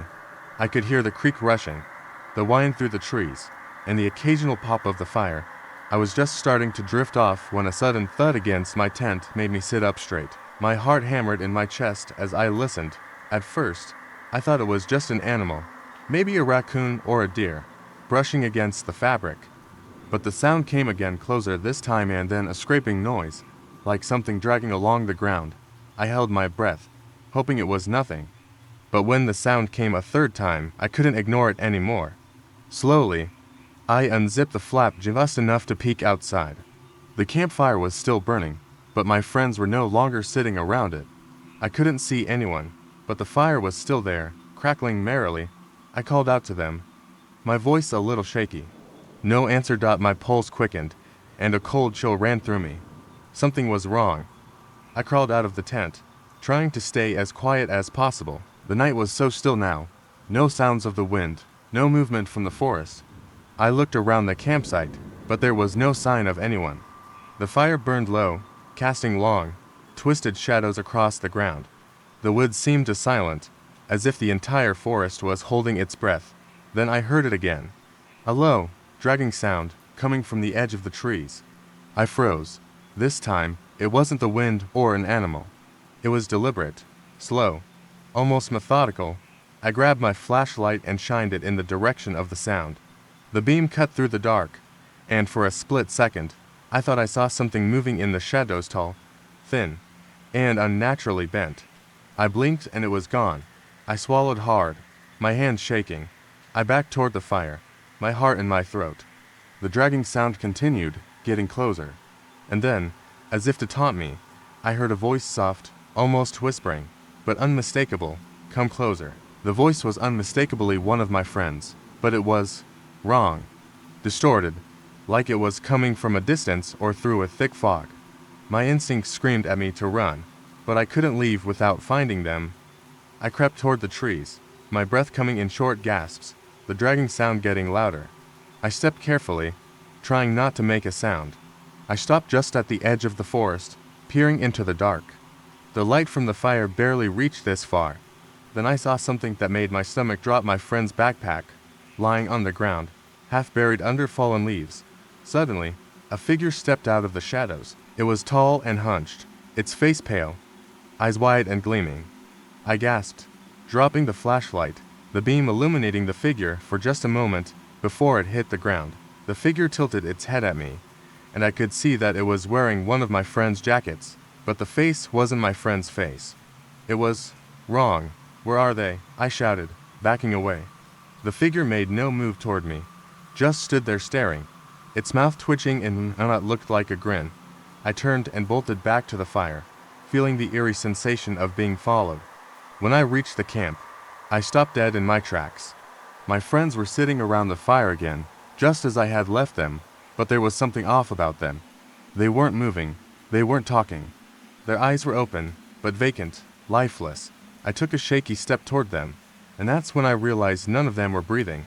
The realization hit me like a wave. I had been talking to things in the forest. They weren't my friends. Not anymore. They were something else. Something that had taken their shapes. My heart pounded in my chest as I turned back toward the forest, my eyes darting to the shadows. The hunched figure was no longer there, but I could feel it watching me. I ran. As I sprinted, I thought I saw figures moving in the periphery of the trees. Shapes that resembled people, but too tall, too twisted. The sound of dragging feet followed me all the way back to the car. When I finally made it out of the woods, I never went back. The truth hit me too late. I didn't just witness something unnatural. I had stumbled across something that was waiting, patiently, for the next campfire. We had been planning this camping trip for months. There were 5 of us, me, my brother, and 3 close friends. The weather was perfect, the kind of crisp, cool air that made you feel alive. We were excited, naive even, about what awaited us deep in the woods. There were no trails, no paths, just an untouched part of the forest, the kind of place that seemed to exist outside time. We set up our tents, started a fire, and spent the evening sharing stories, laughing, and watching the sky darken. The forest was alive with sounds, the rustling of leaves, distant owl calls, and the occasional snap of twigs under the weight of unseen creatures. At first, it was all part of the adventure, but as the night deepened, a strange unease began to settle over us. We joked about it, but something in the air felt different. There was a presence, something just beyond the firelight. Around midnight, we heard it, a soft scratching noise, just outside the perimeter of the fire. It wasn't an animal, at least not any animal we knew. The sound was rhythmic, deliberate. One of us joked that it was a bear or a raccoon, but even as we laughed, the scratching continued. And then, it stopped. Silence. We all exchanged uneasy glances. Our laughter died in our throats as the air grew heavier. Another sound. This time, it was a low thud, like something large had fallen nearby. It was followed by an eerie, unnatural silence.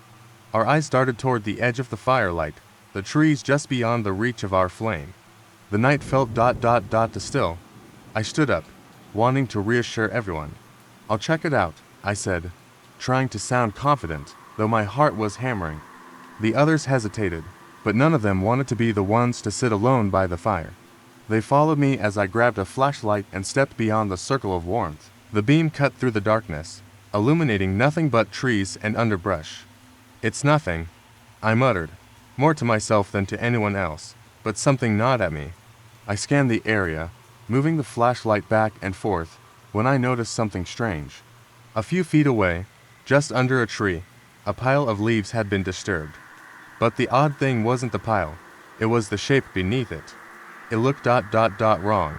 The pile wasn't natural, it was too neat, too perfect, almost like a body. I froze. Then I heard it, a soft, shallow breath, too close, too real. It came from just behind me. I whipped around, my heart skipping a beat. But there was nothing but darkness. "What is it?" My brother's voice trembled behind me. The others stood just out of the flashlight's reach, their faces pale in the dark. "Stay here," I whispered, taking a step forward toward the strange pile. The flashlight's beam quivered in my hand as I moved closer, my feet crunching on the dry leaves. I reached down to move the leaves, and then I saw it. A hand, pale, twisted, and partially buried. The hand of something human.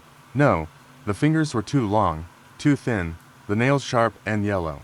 I jerked back, but as I did, something in the trees above moved. My eyes shot upward, but there was nothing, just the rustling of leaves in the wind. Then I heard the voice. It was faint at first, but growing clearer. A whisper. "Help? Me, please." I didn't want to turn around. I couldn't. I knew something was behind me. I could feel it. I turned, and there it was, a face, not far off. It was pale, gaunt, with eyes that seemed too wide, too empty. The mouth stretched into a twisted grin that was more of a sneer, the skin hanging loosely, as if it had been drained of life. It didn't belong there. It didn't move like anything I had ever seen. It was too still, too unnatural. I screamed. The others bolted into motion, running, but the thing's gaze never left me. I backed away slowly, my heart pounding in my ears, my breath shallow and quick. I almost tripped over my own feet as I turned and sprinted toward the fire. But the thing it followed us. We made it back to the fire pit, gasping for breath, the flames casting frantic shadows in every direction. But, as we huddled there, the scratching started again. This time, it was closer. The leaves on the ground shifted. Slowly, almost casually, the thing stepped out from the shadows, its feet barely touching the earth. And then, just as suddenly, it stopped. We all stared at it, waiting for the next move, but it didn't make another sound.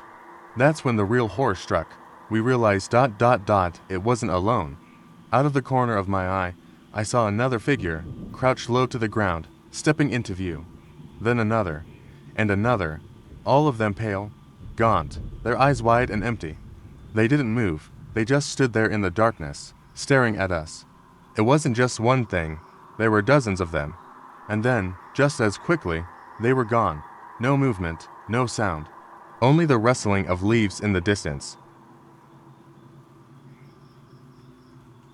It started out as a typical camping trip with my closest friends. We had all been looking forward to this weekend for months: fresh air, good food, and nights spent telling ghost stories around the fire. There were 6 of us, a tight-knit group, heading out to a secluded spot deep in the woods. It was a place we had visited a few times before, always quiet and peaceful. This time, though, something felt off from the start. The sun had just begun to set when we arrived at our campsite. The trees were dense, the air thick with the smell of pine. We set up our tents and unpacked, laughing as we worked. But there was something unnerving about the silence that surrounded us. No birds, no insects, just a heavy, eerie quiet that made my skin prickle. That night, we built a fire. The flames flickered in the dim light, casting long, dancing shadows on the trees around us. We joked and told stories, but the air felt thick, like something was watching us. I kept glancing over my shoulder, but there was nothing there. Just the dark woods stretching out behind our campsite. Around midnight, as the fire began to die down, we heard a noise, something moving through the brush near the edge of our camp. It was faint at first, like footsteps, but quick and deliberate, too deliberate to be an animal. My heart started pounding, but I tried to shake it off. Probably just a deer, I muttered, trying to sound confident, but the footsteps kept coming, closer. The hair on the back of my neck stood up as I listened. It was too rhythmic, too precise to be an animal. The others heard it too, and they fell silent. We all turned to look at the edge of the trees where the sound was coming from. For a long, tense moment, nothing moved. Then, just as I was about to suggest we go investigate, a figure appeared at the edge of the fire. It was tall, its limbs unnaturally long and thin.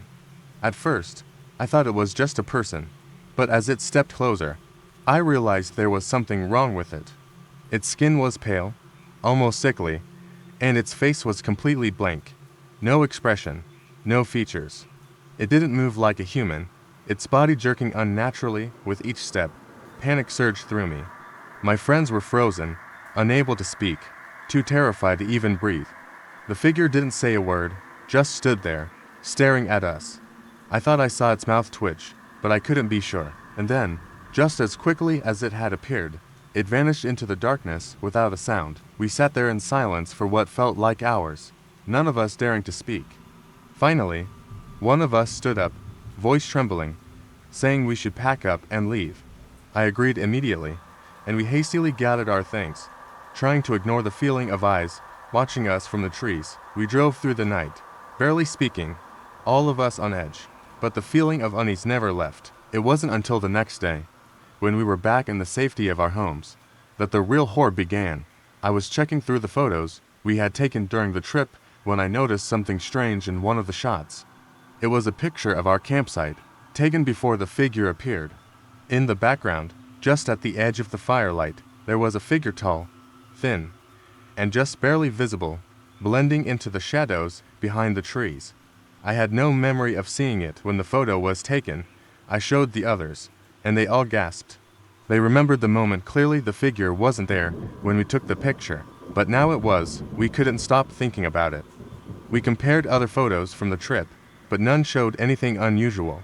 Just the one, The more we discussed it, the more unsettling it became. I decided to zoom in on the figure, and when I did, my stomach dropped. I could see it now, clearer than before.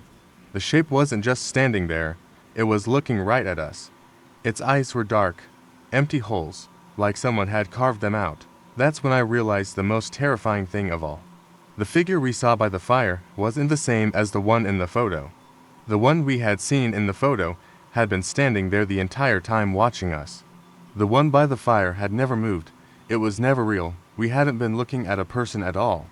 We had been looking at a reflection of ourselves, and that figure was still out there. The weekend getaway was supposed to be a break from the city, a chance to relax in a secluded cabin. My friends and I rented a small place deep in the woods, miles from the nearest town. It was the perfect setting, remote, quiet, and peaceful. To peaceful, I would later realize we arrived on Friday night, and the air had that crisp autumn chill. There was a slight breeze that rustled the trees, but other than that, it was eerily still.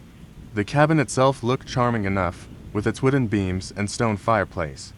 We unpacked, cracked open some beers, and gathered around the fire. The warm glow of the flames made everything feel cozy, and I felt the tension of the past few weeks slip away as the night wore on. We talked about anything and everything, old memories, silly anecdotes, and a few ghost stories. Nothing too serious, just the usual campfire chatter. I didn't believe in any of it. I was always the skeptic, the one who rolled my eyes when someone brought up ghosts or spirits. We eventually decided to call it a night. I headed upstairs to the bedroom I was sharing with my friend, Hannah.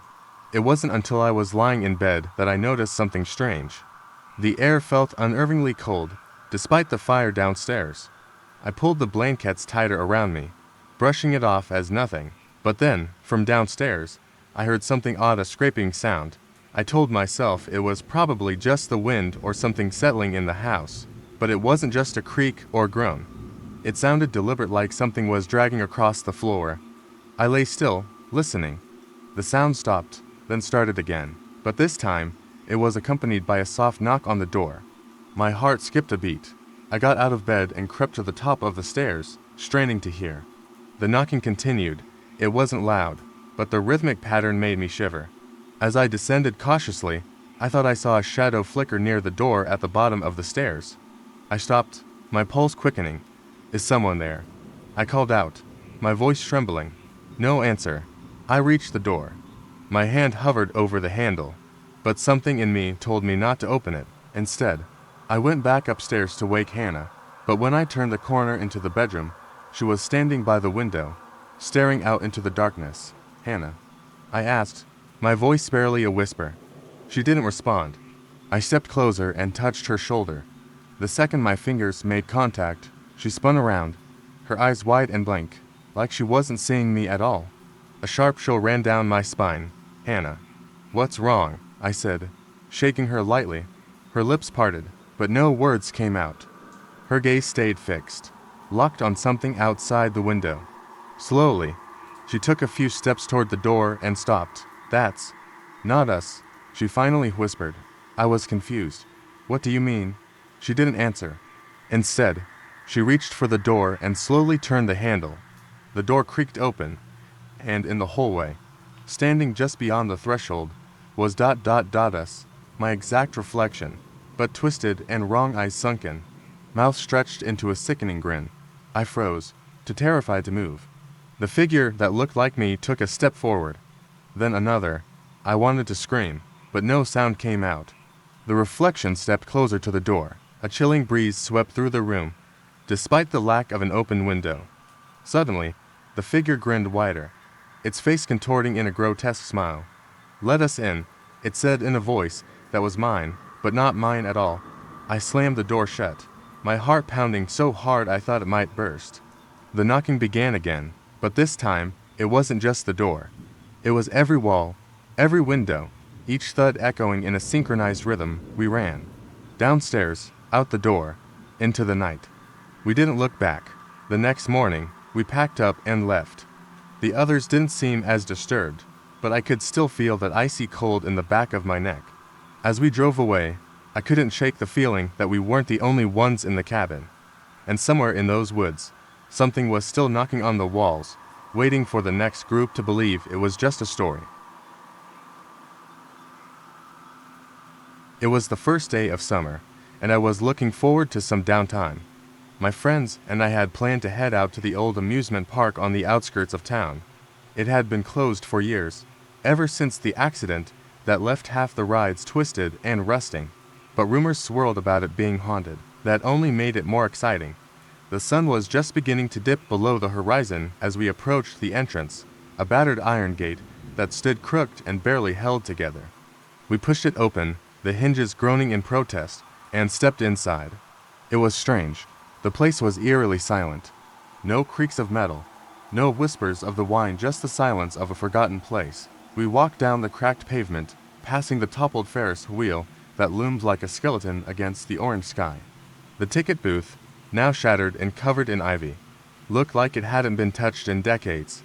I could almost picture the cheerful voices and laughter from years ago, now swallowed by the emptiness. "Let's check out the fun house," my friend Alex suggested, breaking the uneasy quiet. It was a tall building with peeling paint and broken mirrors that reflected more shadows than light. The entrance was flanked by two grinning clowns, their painted smiles chipped and faded. I felt a chill run down my spine as we stepped inside. The air smelled of damp and rust, and each creak of the wooden floorboards felt louder than it should.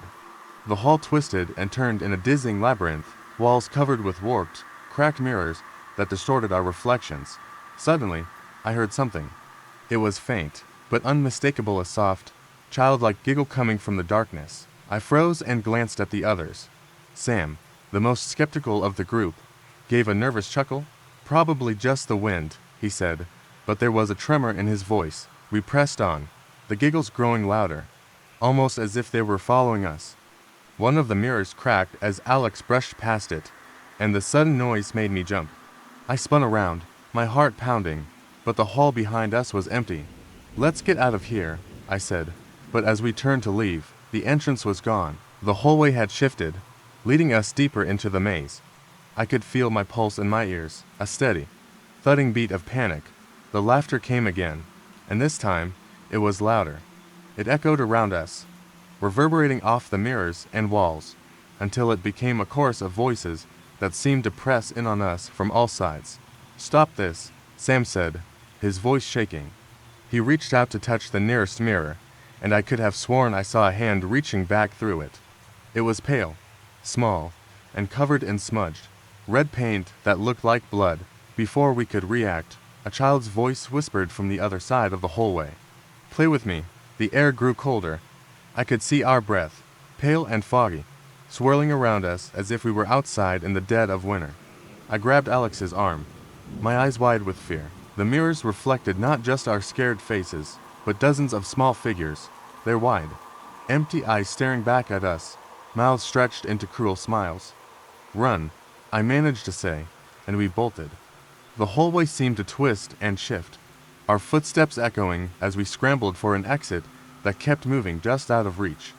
Behind us, the laughter grew, a cacophony that turned to shrieks, small hands reaching out from the walls as if the building itself was trying to swallow us whole.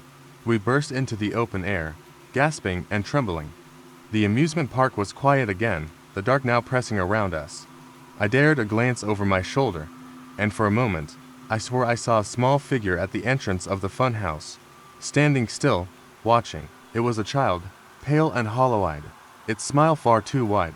"Let's get out of here," I said, and we ran, not daring to look back. The next morning, the news reported an inexplicable blackout at the old amusement park.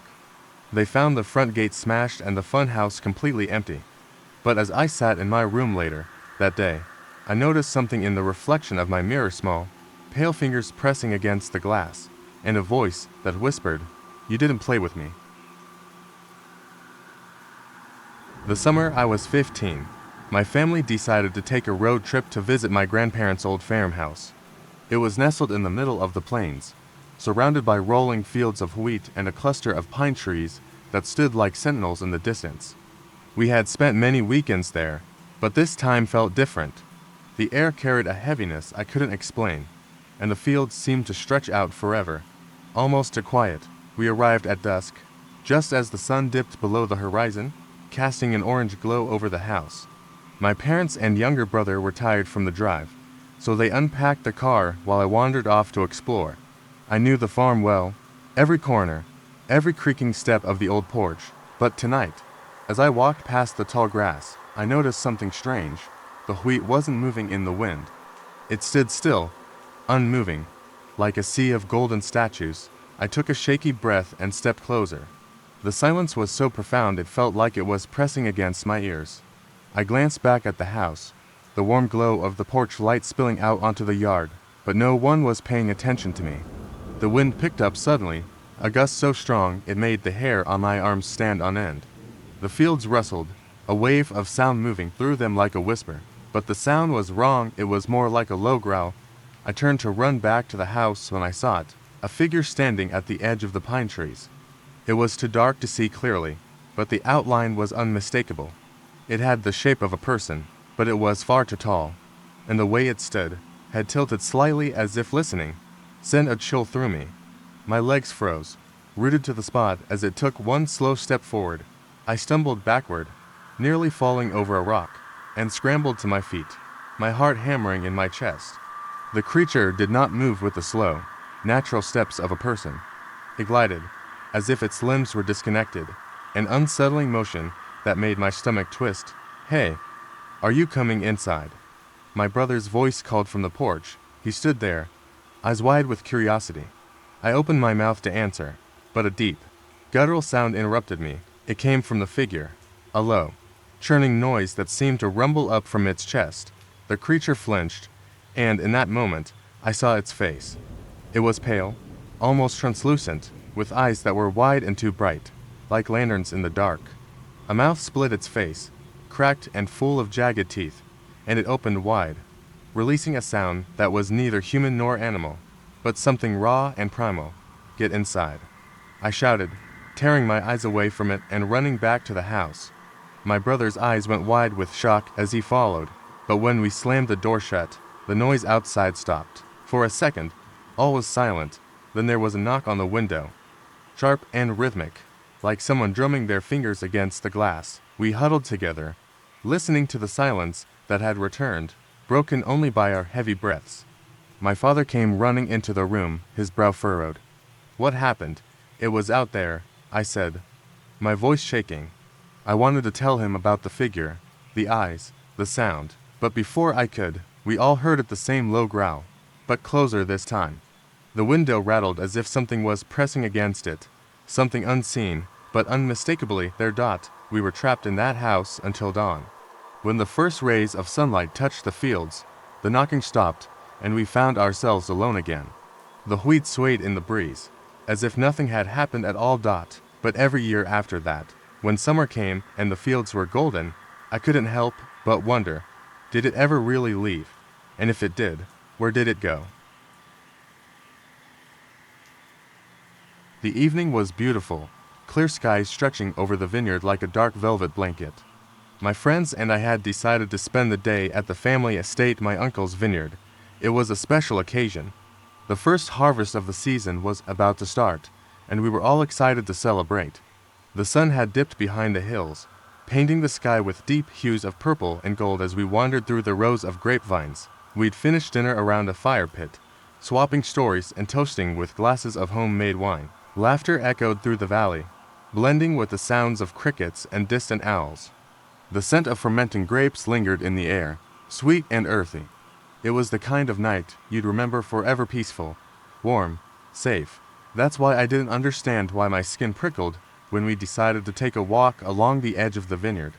The night was so still, so perfect, but there was something in the air, an electric tension that didn't match the calm of the evening. The path led us to an old, abandoned shed at the far end of the property. It was the kind of structure that had long been forgotten, half hidden by ivy and thick underbrush. As kids, we had always dared each other to go near it, but we never did. Now, as adults, we found ourselves drawn to it, half-jokingly daring each other to go inside. I felt the pull of nostalgia and the thrill of the unknown. "Let's see what's inside," I said, the bravado in my voice masking the unease that had settled in my stomach. The others agreed, and we pushed open the wooden door. It creaked on its hinges, revealing a dark interior full of dust and cobwebs. The moonlight that filtered through the broken slats of the wall cast thin, shifting lines across the floor. I reached for my phone to light the way, its beam cutting through the darkness. Is it just me? Or does it feel colder in here? My friend Emily asked, shivering. It's just the draft, I said, but my voice was hollow, even to my own ears. I took a step forward, my foot crunching on something sharp. I bent down and picked up a cracked wine bottle, its glass dull with age. It had an odd, musty smell, like something had spilled and been left to rot. Suddenly, a noise pierced the silence. It came from the back of the shed, a faint, scraping sound, like nails on wood. We all froze, eyes locked with each other. The sound came again, louder this time. It was unmistakably human, though twisted and uneven. Hello. I called out, trying to mask the tremor in my voice. No response. The air grew colder still, and my breath came out in ragged puffs. Something moved in the dark, a shadow that didn't belong to any of us. I swung my flashlight in that direction, and for a moment, I saw it, a pale, thin figure with eyes that glowed a dull, unnatural green. It stood, unmoving, just beyond the beam's reach. The others screamed, and we stumbled backward toward the door. My heart thundered in my chest as I fumbled with the lock, finally shoving the door open. We ran out into the night, not daring to look back. We didn't stop until we were back by the fire, gasping and shaking. The wind picked up again, rustling the leaves and rattling the branches. But, as we caught our breath, I noticed something that made my blood run cold. The pale figure was standing at the edge of the vineyard, just beyond the moon's light, watching us. The next day, we didn't go back to the shed. We didn't even mention it, but every time I passed that part of the property, I swore I could feel eyes on me, cold and hungry. I never told anyone what I saw, but I can still hear the scraping sound, like nails on wood, echoing in the back of my mind.